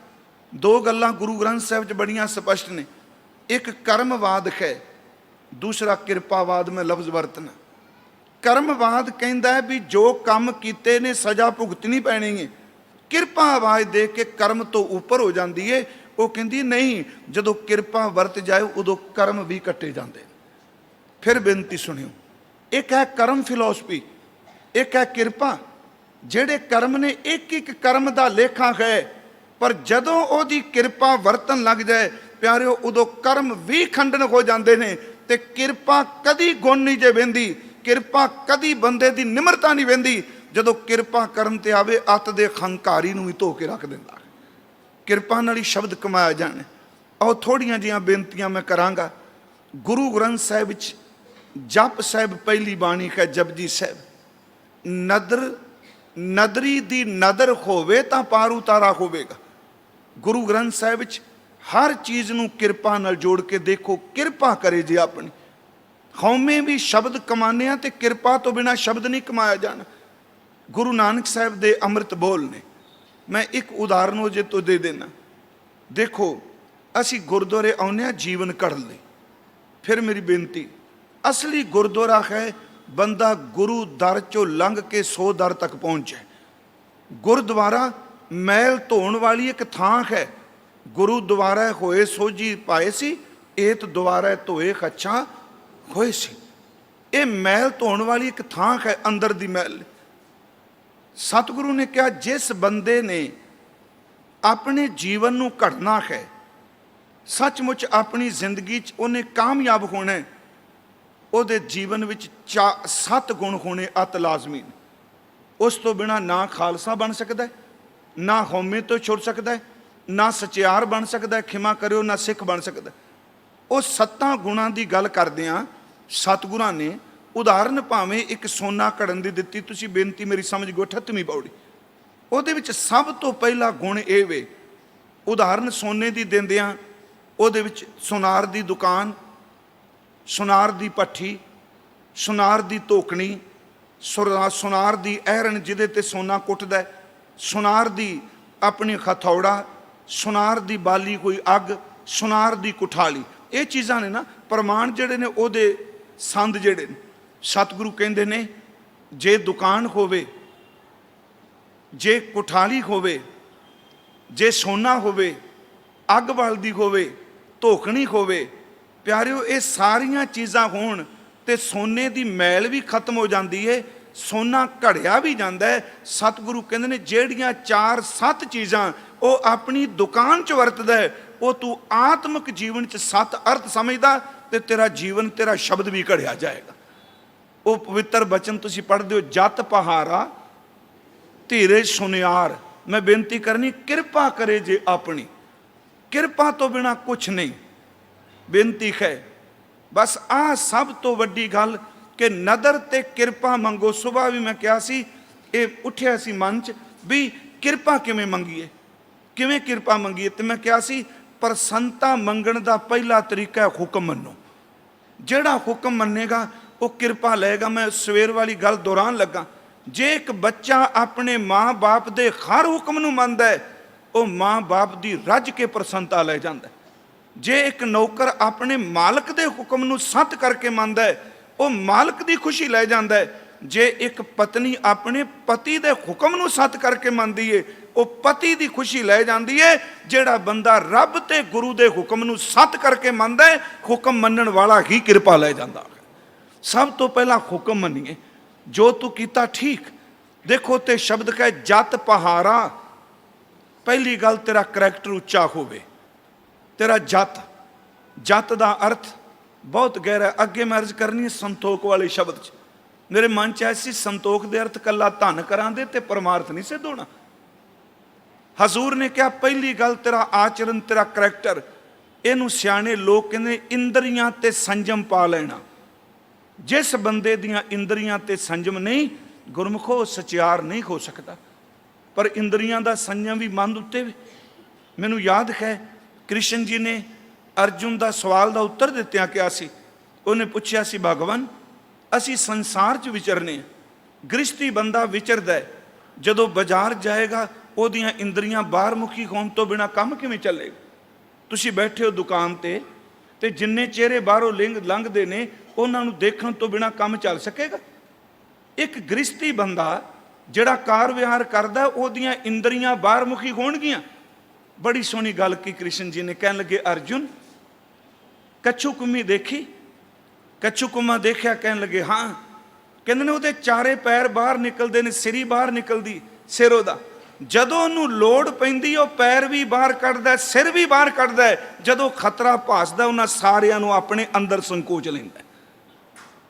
ਸਿੱਖ ਜਦੋਂ ਸ਼ਬਦ ਦੀ ਕਮਾਈ ਕਰਦਾ ਹੈ, ਇਹ ਸਾਰੀਆਂ ਗੱਲਾਂ ਦਿਮਾਗ 'ਚੋਂ ਨਹੀਂ ਉਪਜਣੀਆਂ। ਜਦੋਂ ਸ਼ਬਦ ਨੂੰ ਕਮਾਉਂਦਾ ਹੈ, ਸੱਚ ਇਹ ਵੇ ਇਹ ਘਰ ਬਾਰੀ ਬਣ ਕੇ, ਗ੍ਰਸਤੀ ਬਣ ਕੇ ਵਰਤਦਾ ਬਾਹਰ ਮੁਖੀ। ਜਦੋਂ ਪਤਾ ਲੱਗਦਾ ਹੈ ਕਿ ਬਾਹਰ ਮੇਰੇ ਵਾਸਤੇ ਵਾਸ਼ਨਾ ਦਾ ਤੂਫਾਨ ਆ ਰਿਹਾ ਹੈ, ਇੱਕੋ ਦਮ ਗੁਰੂ ਦਾ ਸ਼ਬਦ ਲੈਂਦਾ ਹੈ, ਅੱਖਾਂ ਬਾਹਰ ਖੁੱਲੀਆਂ ਰਹਿੰਦੀਆਂ ਨੇ, ਬਿਰਤੀ ਅੰਤਰਮੁਖੀ ਕਰ ਜਾਂਦਾ। ਮੀਨ ਕੀ ਚਪਲ ਸਿਓ ਜੁਗਤ ਮਨ ਰਾਖੀ ਹੈ, ਪੁੱਠੀ ਤਾਰੀ। ਇਹ ਮਾਰੂ ਰਾਗ ਜੀ ਸ਼ਬਦ, ਮੀਨ ਕੀ ਚਪਲ ਸਿਓ ਜੁਗਤ ਮਨ ਰਾਖੀ। ਡਾਕਟਰ ਸ਼ੇਰ ਸਿੰਘ ਕਸ਼ਮੀਰ, ਭਾਈ ਸ਼ੇਰ ਸਿੰਘ ਕਸ਼ਮੀਰ ਵਾਲਿਆਂ ਦੇ ਅਰਥ ਕੀਤੇ। ਮੀਨ ਕੀ ਚਪਲ ਕੀ ਹੈ? ਆਮ ਟੀਕਾਕਾਰਾਂ ਨੇ ਅਰਥ ਕੀਤੇ ਸਨ ਜੀ, ਮੀਨ ਕੀ ਚਪਲ ਦਾ ਅਰਥ ਹੈ ਜਿਵੇਂ ਮੱਛੀ ਪਾਣੀ ਨੂੰ ਪਿਆਰ ਕਰਦੀ। ਉਹਨਾਂ ਨੇ ਕਿਹਾ ਨਹੀਂ, ਮੈਨੂੰ ਅਰਥ ਬੜੇ ਚੰਗੇ ਲੱਗੇ। ਆਤਮ ਦਰਸ਼ਨ ਇੱਕ ਪੁਸਤਕ ਹੈ ਉਹਨਾਂ ਦੀ, ਉਹਦੇ ਵਿੱਚ ਉਹ ਕਹਿੰਦੇ ਮੀਨ ਕੀ ਚਪਲ ਸਿਓ ਜੁਗਤ ਮਨ ਰਾਖੀ ਹੈ, ਉਡੈ ਨਾ ਹੰਸ ਨਾ ਕੰਧ ਛੀਜੈ। ਉਹ ਕਹਿੰਦੇ ਮੀਨ ਕੀ ਚਪਲ ਕੀ ਹੈ? ਉਹ ਕਹਿੰਦੇ ਨੇ ਆ ਜੇ ਬਸ ਇੱਕ ਕਹਾਣੀ ਸਮਝਣ ਵਾਲੀ। ਉਹ ਕਸ਼ਮੀਰ 'ਚ ਤੁਹਾਨੂੰ ਪਤਾ ਹੈ ਪਾਣੀ ਦੇ ਝਰਨੇ ਬੜੇ ਨੇ, ਚਸ਼ਮੇ ਬੜੇ ਨੇ। ਕਹਿੰਦੇ ਪਾਣੀ ਦਾ ਚਸ਼ਮੇ ਦਾ ਪ੍ਰਵਾਹ ਬੜੀ ਤੇਜ਼ੀ ਨਾਲ ਚੱਲਦਾ ਪਿਆ, ਤੇ ਨਿੱਕੀਆਂ ਨਿੱਕੀਆਂ ਮੱਛੀਆਂ ਜਿਹੜੀਆਂ ਨੇ ਨਾ, ਇਹ ਤੁਸੀਂ ਕਦੀ ਧਿਆਨ ਨਾਲ ਦੇਖਿਓ, ਆਪਾਂ ਸਾਰਿਆਂ ਦੇਖੇ, ਉਹ ਪਾਣੀ ਦੇ ਪ੍ਰਵਾਹ ਦੌੜਦੀਆਂ, ਪਾਣੀ ਦੇ ਪ੍ਰਵਾਹ 'ਚ ਅੱਗੇ ਜਾ ਰਹੀਆਂ ਨੇ। ਪਰ ਪਾਣੀ ਦੀ ਇੰਨੀ ਸ਼ਕਤੀ ਨੇ ਕਿ ਮੱਛੀਆਂ ਨੂੰ ਰੋੜ ਕੇ ਲੈ ਜਾਏ। ਨਿੱਕੀਆਂ ਨਿੱਕੀਆਂ ਮੱਛੀਆਂ ਇੱਕੋ ਦਮ ਪੁੱਠੀ ਬਾਜੀ ਮਾਰਦੀਆਂ ਨੇ, ਜਿਸ ਪਾਸੇ ਉਹ ਪਾਣੀ ਆਉਂਦਾ ਉਸ ਪਾਸੇ ਨੂੰ ਤਰਨ ਲੱਗ ਪੈਂਦੀਆਂ। ਤੁਸੀਂ ਦੇਖਿਆ ਹੋਣਾ ਇੱਕੋ ਦਮ ਮੱਛੀ ਨਾ, ਨਿੱਕਾ ਨਿੱਕਾ ਪੂੰਗ ਵੀ, ਉਹ ਪਾਣੀ ਵਿੱਚ ਚੱਲਦੀ ਬੈਕ, ਜਿੱਧਰੋਂ ਸੋਮੇ 'ਚੋਂ ਪਾਣੀ ਆ ਰਿਹਾ ਉੱਧਰ ਚਲੀ ਜਾਂਦੀ ਏ। ਕਹਿੰਦੇ ਨੇ ਮੈਨੂੰ ਸਮਝ ਹੀ ਉਦਣ ਪਈ ਕਿ ਸਿੱਖਾਂ ਤੂੰ ਮੀਨ ਕੀ ਚਪਲ ਸਿਓ ਜੁਗਤ ਮਨ ਰਾਖੀ ਹੈ। ਇਹ ਸੰਸਾਰਿਕ ਪ੍ਰਵਾਹ ਹੈ, ਤੂੰ ਪ੍ਰਵਾਹ ਦੇ ਵਿੱਚ ਰੁੜ ਨਾ ਜਾਈ। ਤੂੰ ਇੱਕ ਕੰਮ ਕਰੀ, ਤੂੰ ਪੁੱਠੀ ਤਾਰੀ ਮੱਛੀ ਦੀ ਤਰ੍ਹਾਂ ਮਾਰੀ, ਜਿਵੇਂ ਉਹ ਸੋਮੇ ਵੱਲ ਚਲੀ ਜਾਂਦੀ ਏ। ਤੂੰ ਸੰਸਾਰ ਵਿੱਚ ਵਿਚਰਦਾ ਹੋਇਆ ਗੁਰੂ ਵਾਲੇ ਪਾਸੇ ਚਲਾ ਜਾਏ। ਹੈ ਪ੍ਰਵਾਹ ਹੀ, ਮੱਛੀ ਪ੍ਰਵਾਹ ਜਾਂਦੀ ਹੈ, ਪਰ ਬੈਕ ਵੇਖੋ ਤੁਸੀਂ ਧਿਆਨ ਨਾਲ। ਜਦੋਂ ਕਿਤੇ ਹੁਣ ਜਾਓਗੇ, ਜਿੱਥੋਂ ਪਾਣੀ ਨਿਕਲਦਾ ਹੈ, ਨਿੱਕੀਆਂ ਨਿੱਕੀਆਂ ਮੱਛੀਆਂ ਪਾਣੀ ਨੂੰ ਚੀਰ ਕੇ ਪਿਛਾਂ ਚਲੀਆਂ ਜਾਂਦੀਆਂ, ਉਹ ਪੁੱਠੀ ਤਾਰੀ ਤਰਦੀਆਂ। ਖੈਰ, ਮੈਂ ਬੇਨਤੀ ਕਰਾਂਗਾ, ਸਭ ਤੋਂ ਪਹਿਲੀ ਗੱਲ ਸੰਜਮ। ਉਸ ਤੋਂ ਬਾਅਦ ਸਤਿਗੁਰੂ ਨੇ ਕਿਹਾ ਕਿ ਜਤ ਪਹਾਰਾ ਧੀਰਜ। ਪਹਿਲਾ ਸੰਜਮ, ਦੂਸਰਾ ਧੀਰਜ, ਤੀਸਰੀ ਅਡੋਲਤਾ। ਅਡੋਲ ਮਤ, ਐਰਨ ਮਤ। ਅਡੋਲ ਮਤ ਦਾ ਅਰਥ ਇੱਕ ਥਾਂ ਤੇ ਪਏ ਹੋਣਾ ਨਹੀਂ। ਬੇਨਤੀ ਹੈ, ਅੱਜ ਵੀ ਅਸੀਂ ਰਸਤੇ 'ਚ ਗੱਲਾਂ ਕਰਦੇ ਆ ਰਹੇ ਸਾਂ ਕਿ ਮੈਂ ਚਾਹ ਰਿਹਾ ਨਾ, ਕਈਆਂ ਨੂੰ ਬੜਾ ਵਿਚਾਰੇ ਵੰਚਿਤ ਬੰਦਾ ਹੁੰਦਾ। ਗੁਰੂ ਸਾਹਿਬ ਕਹਿੰਦੇ ਨਹੀਂ, ਐਰਨ ਮਤ ਦਾ ਅਰਥ ਇਹ ਨਹੀਂ ਕਿ ਇੱਕ ਤਾਂ ਪਈ ਹੋਈ ਐਰਨ, ਨਹੀਂ ਨਹੀਂ, ਇੱਕ ਥਾਂ ਪਈ ਰਹੀ, ਪਰ ਨਹੀਂ। ਐਰਨ ਮਤ ਦਾ ਅਰਥ ਹੈ ਸੱਟਾਂ ਖਾਣ ਵਾਲੀ ਐਰਨ, ਜਿਹਨੂੰ ਸੱਟ ਵੱਜਦੀ ਫਿਰ ਵੀ ਮਾਲਕ ਦਾ ਦਰ ਨਹੀਂ ਛੱਡਦੀ। ਆਪਣੀ ਮਤ ਅਡੋਲ ਇੰਨੀ ਬਣਾ, ਤੈਨੂੰ ਸੁੱਖ ਦੀ ਦਾਤ ਮਿਲੇ ਤਾਂ ਵੀ ਅਡੋਲ ਰਹੀਂ। ਅਰਦਾਸ ਕਰੀ, ਜੇ ਤੇਰੇ ਕੋਲ ਦੁੱਖ ਆਵੇ ਤੇ ਤਾਂ ਵੀ ਅਡੋਲ ਰਹੀ। ਅਡੋਲ ਮਤ। ਤੀਸਰੀ, ਵੇਦ ਹਥਿਆਰ, ਗਿਆਨ ਦਾ ਹਥੌੜਾ। ਜਤ ਪਹਾਰਾ ਧੀਰਜ ਸੁਨਿਆਰ, ਐਰਨ ਮਤ ਵੇਦ ਹਥਿਆਰ, ਭਉ ਖੱਲਾ ਡਰ। ਉਹਦਾ ਜਿਹੜਾ ਪੈਖ ਹੈ, ਅਗਮ ਤਪ ਤਾਓ ਛੇਵਾਂ, ਤਪੱਸਿਆ ਦਾ ਸੇਵਾ ਦੀ ਅੱਗ। 6 ਹੋ ਗਏ ਨਾ ਜੀ, ਜਤ, ਧੀਰਜ, ਅਡੋਲਤਾ, ਗਿਆਨ, ਤੇ ਅੱਗੇ ਮੈਂ ਬੇਨਤੀ ਕੀਤੀ ਭਉ ਖਲਾ ਧੋਕਣੀ ਸੱਚ, ਉਹ ਜਿਹੜੀ ਭੈ। ਤਪ ਤਾਓ, ਅਗਮ ਤਪ ਤਾਓ, ਤਪੱਸਿਆ 6 ਹੋ ਗਏ। ਹੁਣ 7ਵਾਂ ਹੈ ਭਾਂਡਾ ਭਾਓ, ਪ੍ਰੇਮ ਦਾ ਭਾਂਡਾ। ਹੁਣ ਇਸ ਭਾਂਡੇ 'ਚ ਖਾਲੀ ਤੇ ਰਹਿਣੀ ਨਹੀਂ ਨੇ। ਮਹਾਰਾਜ ਕਹਿੰਦੇ ਨੇ ਇਸ ਦੇ ਵਿੱਚ ਅੰਮ੍ਰਿਤ ਢਲੇਗਾ, ਇਸ 'ਚ ਜ਼ਿੰਦਗੀ ਪੈਦਾ ਹੋਵੇਗੀ। ਭਾਂਡਾ ਭਾਓ ਅੰਮ੍ਰਿਤ ਤੇ ਢਾਲ। ਅਗਲਾ ਬਚਨ ਹੈ ਘੜੀਆ ਸ਼ਬਦ, ਕਿਰਪਾ ਕਰੇ ਤੇ ਘੜਿਆ ਜਾਏਗਾ, ਹਉਮੈ ਚਲੀ ਜਾਏਗੀ। ਘੜੀਆਂ ਸ਼ਬਦ, ਸ਼ਬਦ ਦਾ ਅਰਥ ਤੇ ਜੀਵਨ, ਸ਼ਬਦ ਦਾ ਅਰਥ ਸਿੱਖ ਦੀ ਜ਼ਿੰਦਗੀ। ਘੜੀਆਂ ਸ਼ਬਦ ਸੱਚੀ ਟਕਸਾਲ। ਤੇ ਮਹਾਰਾਜ ਇਹ ਅਸੀਂ ਆਪਣੇ ਉਦਮ ਨਾਲ, ਆਪਣੇ ਕਰਮਾਂ ਨਾਲ ਘੜ ਸਕਨੇ ਆ। ਸਤਿਗੁਰੂ ਕਹਿੰਦੇ ਨਹੀਂ, ਇਹ ਸੱਤੇ ਤਾਂ ਤੇਰੇ ਕੋਲ ਆਉਣਗੇ ਜੇ ਤੇਰੇ ਉੱਤੇ ਉਹਦੀ ਨਦਰ ਹੋ ਜਾਏਗੀ। ਕਿਰਪਾ ਤੋਂ ਬਿਨਾਂ ਤੇ ਕੰਮ ਹੋ ਹੀ ਨਹੀਂ ਸਕਦਾ। ਘੜੀਆਂ ਸ਼ਬਦ ਸੱਚੀ ਟਕਸਾਲ, ਜਿਨ ਕੋ ਨਦਰ ਕਰਮ ਤਿਨਕਾਰ, ਨਾਨਕ ਨਦਰੀ ਨਦਰ ਨਿਆਲ। ਕਈਆਂ ਨੇ ਸ਼ਬਦ ਦੇ ਅਰਥ ਕੀਤੇ ਨੇ, ਉੱਤੇ ਸ਼ਬਦ ਘੜੀਂਦਾ ਹੈ, ਪਰ ਮੈਂ ਕਹਿੰਦਾ ਨਹੀਂ, ਸ਼ਬਦ ਨੇ ਤਾਂ ਸਾਨੂੰ ਘੜਨਾ ਹੈ। ਸ਼ਬਦ ਦਾ ਅਰਥ ਉੱਤੇ ਜੀਵਨ ਕਰਾਂਗੇ ਤੇ ਬਹੁਤ ਸੌਖੇ ਲੱਗਣਗੇ। ਦੇਖੋ ਉੱਥੇ ਕੀ, ਜਪਜੀ ਸਾਹਿਬ ਦੀ ਸੰਪੰਨਤਾ ਕਿਰਪਾ ਤੇ ਹੈ। ਜਿਨ ਕੋ ਨਦਰ ਕਰਮ, ਜਿਹਦੇ ਉੱਤੇ ਨਦਰ ਕਮ, ਸ਼ਬਦ ਨਜ਼ਰ ਤੇ ਕਰਮ, ਕਰਮ ਦਾ ਅਰਥ ਬਖਸ਼ਿਸ਼। ਜਿਹਦੇ ਉੱਪਰ ਤੇਰੀ ਨਜ਼ਰੇ ਕਰਮ ਹੋ ਗਈ, ਉਹੀ ਇਹ ਕਮਾਲ ਕਰ ਸਕਦਾ ਹੈ, ਬਾਕੀ ਕਿਸੇ ਤੋਂ ਕੀ। ਜਿਨ ਕੋ ਨਦਰ ਕਰਮ ਤਿਨਕਾਰ, ਨਾਨਕ ਨਦਰੀ ਨਦਰ ਨਿਆਲ। ਇੱਕ ਬਚਨ ਹੋਰ ਅਸੀਂ ਲੈ ਲਈਏ। ਦੇਖੋ ਨਦਰ ਤਾਂ ਉਹਦੀ ਵਰਤਦੀ, ਸਭਨਾ ਉੱਪਰ ਨਦਰ ਪ੍ਰਭ ਤੇਰੀ, ਕਿਸੇ ਥੋੜੀ ਕਿਸੇ ਕਨੇਰੀ। ਨਦਰ ਤਾਂ ਸਭ ਦੇ ਉੱਤੇ ਵੇ ਨਾ। ਕਿਸੇ ਅੰਦਰ ਇੰਨੀ ਬਖਸ਼ਿਸ਼ ਕਰ ਦਿੱਤੀ, ਕੋਈ ਵਿਚਾਰਾ ਵਿਰਵਾ ਰਹਿ ਗਿਆ। ਸੱਚੀ ਗੱਲ, ਜਦੋਂ ਅੱਗੇ ਆਸਾ ਕੀ ਵਾਰ ਵਿੱਚ ਆਉਣਾ, ਉਹਦੀ ਨਦਰ ਸਵੱਲੀ ਹੋਵੇ ਤੇ ਖੌਮੇ ਨੂੰ ਮਾਰ ਕੇ ਬ੍ਰਹਮ ਗਿਆਨ ਦੀ ਦਾਤ ਦੇ ਦਿੰਦਾ, ਭੇਦ ਦਾ ਦੇ ਦਿੰਦਾ। ਜੇ ਨਦਰ ਉਹਦੀ ਸਵੱਲੀ ਨਾ ਹੋਵੇ, ਪੁੱਠੀ ਹੋ ਜਾਏ, ਤੇ ਰਾਜ ਗੱਦੀ ਤੇ ਬੈਠਣ ਵਾਲਿਆਂ ਦਾ ਅੰਤ ਭਿਖਾਰੀਆਂ ਦੀ ਤਰ੍ਹਾਂ ਬਣਾ ਦਿੰਦਾ ਹੈ। ਨਦਰ ਉਪੱਠੀ ਜੇ ਕਰੇ ਸੁਲਤਾਨਾ, ਘਾਓ ਕਰਾਏਂਦਾ ਦਰ ਮੰਗਣ, ਭਿੱਖ ਨਾ ਪਾਏਂਦਾ। ਅਸੀਂ ਪਾਠ ਕਰਨੇ, ਕਿਰਪਾ ਤੋਂ ਬਿਨਾਂ ਨਹੀਂ ਜੇ ਅੰਦਰ ਵਸਣਾ ਕੁਝ ਵੀ। ਫਿਰ ਇਹਨੂੰ ਮੈਂ ਥੋੜ੍ਹਾ ਕਿਵੇਂ ਐਕਸਪਲੇਨ ਕਰਾਂ, ਕਿਉਂਕਿ ਮਨ 'ਚ ਆਵੇਗਾ ਵੀ ਇਹ ਕਿਰਪਾ ਲਫ਼ਜ਼। ਮੈਂ ਇੱਕ ਗੱਲ ਮੈਂ ਤੂੰ ਦੱਸ ਦੇਣਾ, ਇੱਕ ਵਾਰ ਸ਼ਾਇਦ ਅਰਜ਼ ਕੀਤੀ ਸੀ ਕਥਾ 'ਚ, ਕਰਮ ਤੇ ਕਿਰਪਾ। ਆਲਸ ਨਾ ਕਰੀਏ, ਉਦਮ ਕਰੀਏ ਨਾ। ਉਦਮ ਤੋਂ ਬਿਨਾਂ ਹੁਕਮ ਕਿਵੇਂ ਮੰਨ ਸਕਾਂਗੇ? ਥੋੜ੍ਹਾ ਜਿਹਾ ਉਪਰਾਲਾ ਤੇ ਕਰਨਾ ਪਏਗਾ। ਮੈਂ ਗੰਗਾਨਗਰ ਅਰਜ਼ ਕੀਤੀ ਸੀ, ਇੱਕ ਨਿੱਕਾ ਜਿਹਾ ਬੱਚਾ ਰਿੜਦਾ ਹੈ, ਮੰਨ ਲਓ ਉਹਨੂੰ ਅਜੇ ਤੁਰਨਾ ਨਹੀਂ ਆਉਂਦਾ, ਉਹ ਫਸ ਗਿਆ ਹੈ, ਤੇ ਉਹ ਵਿਚਾਰਾ ਦੋਵੇਂ ਬਾਹਾਂ ਖੜੀਆਂ ਕਰਦਾ ਪਿਆ, ਇਸ ਤਰ੍ਹਾਂ ਬਾਹਾਂ ਉਲਾਰਦਾ, ਨਾਲ ਉਹ ਰੋ ਰਿਹਾ। ਬਾਹਾਂ ਫੈਲਾ ਕੇ ਰੋਣ ਵਾਲਾ ਬੱਚਾ, ਮਾਂ ਦੇ ਕੰਨਾਂ 'ਚ ਆਵਾਜ਼ ਪੈਂਦੀ ਏ। ਉਹਦੀਆਂ ਫੈਲਾਈਆਂ ਹੋਈਆਂ ਬਾਹਾਂ ਨੂੰ ਦੇਖ ਕੇ ਮਾਂ ਝੁਕ ਕੇ ਉਹਨੂੰ ਆਪਣੇ ਕਲੇਜੇ ਨਾਲ ਲਾ ਲੈਂਦੀ, ਝੁਕ ਕੇ। ਤੂੰ ਤੁਰਨ ਜੋਗਾ ਨਹੀਂ, ਬਾਂਹ ਤੇ ਫੈਲਾ ਲੈ, ਨਹੀਂ ਤੇਰੇ ਤੋਂ ਤੁਰਿਆ ਜਾਂਦਾ, ਗੱਲ ਵੱਖਰੀ।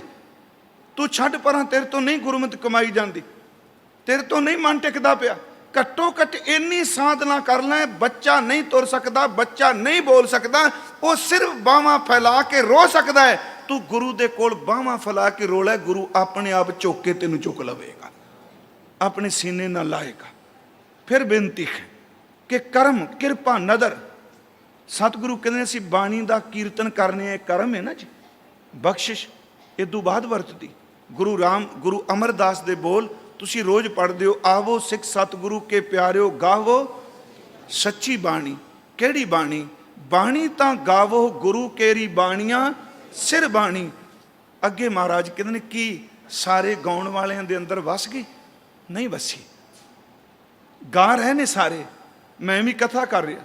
नहीं प्यारिओ, सच्ची गल जे, ये किरपा तो बिना कुछ नहीं होना। फिर भी मैं फिर दोहरा रहा, कर्म करो, साधना करो, पर कदी भी कर्म दी खौमे नहीं करनी, क्योंकि खौमे ने कर्म कराने ने। कर्म करके भी छड़ दिओ, क्योंकि खौमे की उत्पत्ति कर्मां चों नहीं होई, हुक्म चो होई है। तो जिदन हुक्म मनांगे खौमे ले मगरों ही तां लवेगी। फिर इस गल नूं बरीक के थोड़ी जी समझो। मैं शुरुआत की, कर्म करके खौमे नहीं आई। खौमे यह जात है, हौमे कर्म कमाए। ये बिना कर्मां तो आई साडियां तो, ਜਿਹੜੀ कर्मां तो बिना आई है, कर्मां तो बिना मगरों नहीं लैनी है। ये हुक्म करके आई है, तो जिदन हुक्म की कार कमान लग पेगा उदन खौमे भी खेड़ा चढ़ जाएगी। नानक हुक्म है जे बुझे तां, उत्थे मारे ने क्या हौमे कहे ना कोई। कल भी असीं प्रमाण लिया सी। फिर बेनती करा कि देखो वो किरपा, सतगुरु कहते ने बाणियां सिर बाणी, श्रोमणी बाणी, इस तो अगे कुछ नहीं। बाणियां सिर बाणी।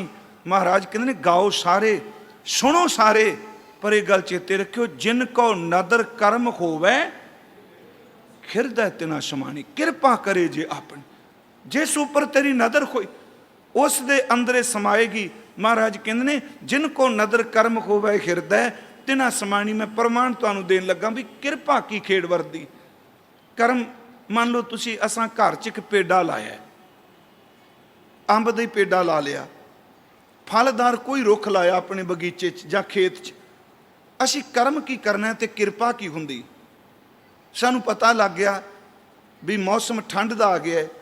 कई बारी कई सज्जन उस रुख नूं ढकण का यतन भी करते हैं। सानू पता लगा गर्मी, असी पानी पा दिता। सानू पता लगा रुख दे जमीन दे नेड़े घाह आ गया सी, वो कट दिता, गोडी कर दी, खाद पा दी। पता लगा कीड़ा लग गया है, ਉਹਦੀ जड़ ਦੇ ਵਿੱਚ ਆਪਾਂ दवाई पा दी। ये ਆਪਾਂ कर्म कर रहे हैं ना।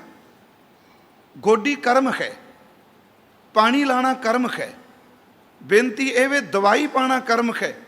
पर मैनू दसो अज तक किसी ने कहा मैं फल विच रस भरना है? रस भरना किरपा हुंदी है, गोडना पानी लाना कर्म हुंदा है। असी नहीं कर सकते रस भर सकने, किरपा धक्के नाल मिलदी।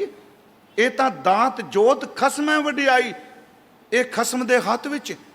जदों भी फल च रस भरिया जाना, साडे कर्म नाल नहीं भरिया जाना। साडा कर्म में पानी ला दिओ, गोडी पा दिओ, बस इन्ना कुछ वाड़ कर दिओ, रस तां उदन भरिया जाना जदों सूरजां दे सूरज ने सूरज नूं हुक्म कीता इस फल दे विच रस भर दे, उहदियां किरनां रस भरनगियां, साडे कर्म ने नहीं भरना। फिर मेरी बेनती है किरपा करे, हे सतगुरु जे तू किरपा करेगा तां शब्द कमाया जाना। खौमे दीर्घ रोग है दारू पी समाहे, किरपा करे जे अपनी तां गुर का शब्द कमाए। शब्द वो कमांदा जिहदे ते किरपा हो जाती है। से सिमरह जिन आप समराए। महाराज कहते तां सिमरिया जाएगा जे तेरी किरपा होवेगी। तां इसे नूं सच्चे पातशाह जी ने बाणी विच बचन कीते ने, कहन लगे नदर करे तां सिमरिया जाए। इसे करके मैनू याद है बाबा अतर सिंह हुणी एक गल कह दिंदे सन कि जदों सिख अमृत वेले उठे सब तो पहला शुक्र दा शब्द वरते, दाता तेरी किरपा हो गई, तू मैनू सदड़ा दे के अमृत वेले उठा लिया है। तेरी किरपा तो बिना तो उठिया भी नहीं जाता। हजूर कहते जे उसकी नदर हो जाए, किरपा हो जाए, फिर ये खौमे जाएगी, फिर शब्द कमान का स्वाद आवेगा। खौमे दीर्घ रोग है दारू पी समाहे, किरपा करे जे अपनी ता गुर का शब्द कमाहे। महाराज जी कहते नानक कहे सुनो सुनो जनो। धन गुरु अंगद साहब कहते हो भले पुरखो सुनो मेरी गल नूं, इत संयम दुख जाए। इस संयम नाल इस तरीके नाल दुख जाएगा। हुण महाराज जी किरपा करो, पौड़ी तत्त है जिहदा दुख चला जाता है कौमे दा, उहदी जिंदगी की है। चलो ये तो सारा जिहड़ा बाकी सी पता लग गया। अगे फिर आई पौड़ी, जिन्हां दी हौमे चली जाए, इत संयम दुख चला जाए, जिन्हां ने गुरु का शब्द कमा लिया, उहदे बारे फिर सतगुरु कहंदे ने सेव कीती संतोखई। विच बिंदी लगी है ना जी, जिन्नी सच्चो सच ते आया, जिदी कौमे दा अभाव हो गया, मैं मेरी मर गई, वो फिर गुरु दी प्रभु दी सेवा विच लग गया। गुरमुखो इत्थे तीन गल्लां चेते रखियो, एक सेव, दूजी संतोखई ते तीजा सच्चो सच ते आया। पहली तुक च तीन तीन प्रकरण ने, पर साडे कोल समा इतना नहीं, असीं इन्नी डिटेल च जा सकांगे क्योंकि बहुत लंबेरा समा लगेगा इस कथा। सतगुरु कहते पहली गल संतोखी महापुरखां ने सेवा की। संतोख केड़ा? एक संतोख, दूजी सेवा। सेव की संतोखई।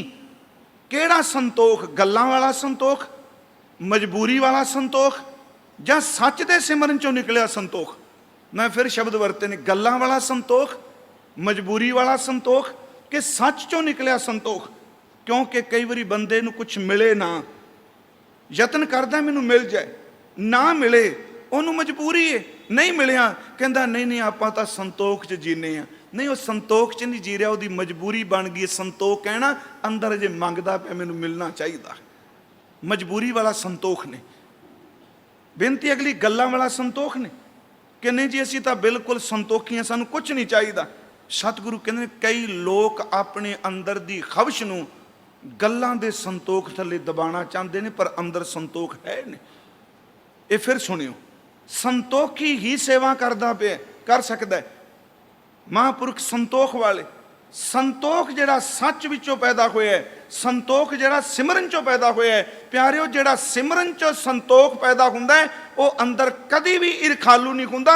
जिहड़ा मजबूरी विचों संतोख पैदा हुंदा है वो अपने परिवार विच भी ईरखा पैदा कर दिंदा। इहनूं फिर खोल सकां, मजबूरी विचों मान लो दो भरा ने, तीन भरा ने, बिजनेस है, एक दा नहीं कुछ पल्ले पै रहा, वो कहता नहीं ये तो लालची है जी, छड्डो, ये तो मर चले ने, दिन रात काम करके असीं तो सबर दी दो रोटियां दाल फुलका खाना है। वो कह रहे हैं, पर चेते रखो दे अंदर एक चिंगारी भखदी पई है, जिहड़ा इहदे कोल आया मेरे कोल क्यों नहीं आया। वो सिर्फ जबान नाल मुस्करा। कल गुरु साहब ने कहा हों विच सच है, हों विच रोब है।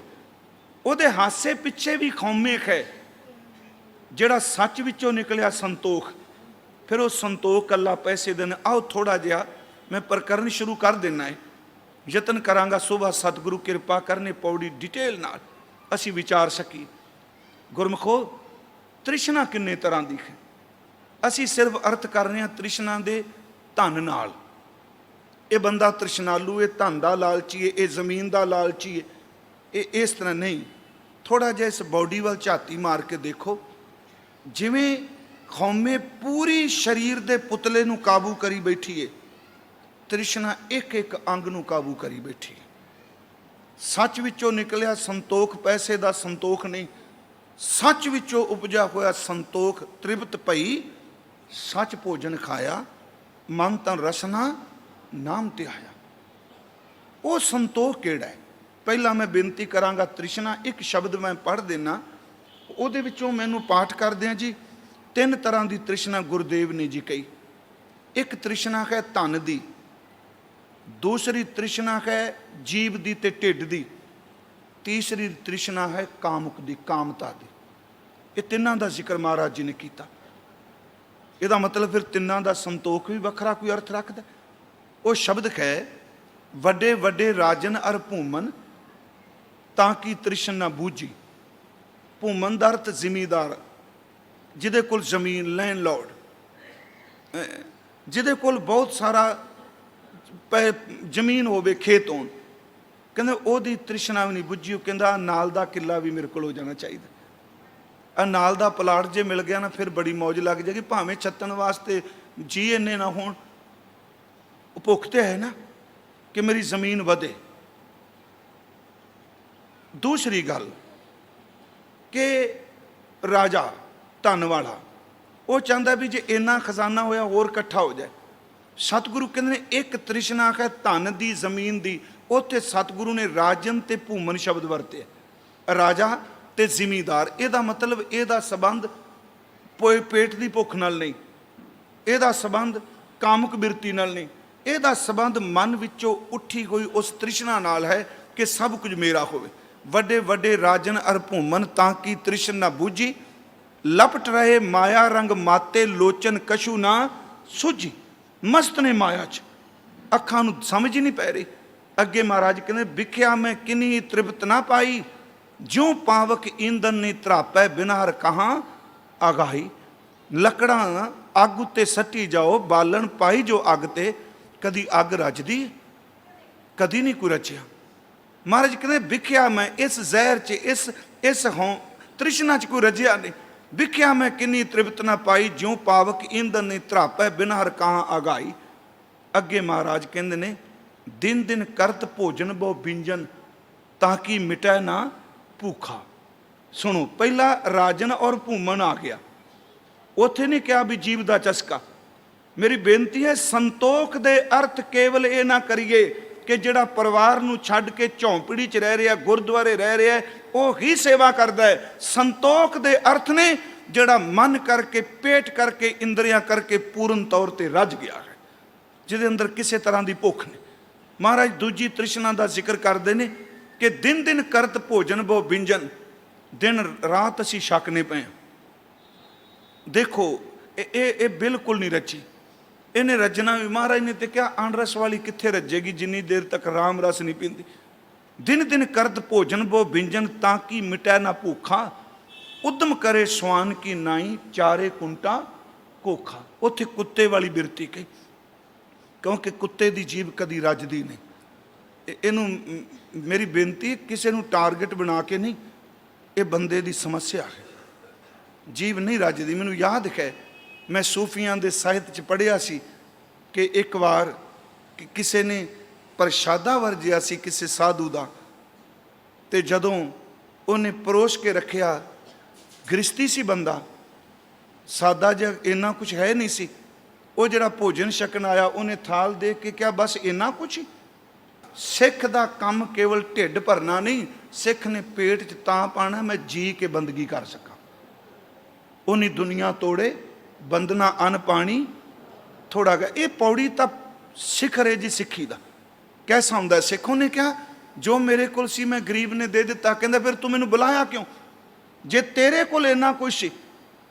ਉਹਨੇ ਹੱਥ ਜੋੜ ਕੇ ਕਿਹਾ ਬਾਬਾ ਜੀ ਇੱਕ ਕੰਮ ਕਰੋ, ਮੇਰੇ ਕੋਲ ਜੋ ਸੀ ਮੈਂ ਦੇ ਦਿੱਤਾ, ਤੁਸੀਂ ਆਪਣੇ ਕੋਲੋਂ ਕੁਝ ਪਾ ਲਓ। ਉਹ ਜਿਹਨੇ ਰੋਟੀ ਵਰਜੀ ਉਹ ਵੀ ਅੰਦਰ ਦਾ ਭੇਦੀ ਸੀ, ਕਹਿੰਦਾ ਆਪਣੇ ਕੋਲੋਂ ਕੁਝ ਪਾਓ।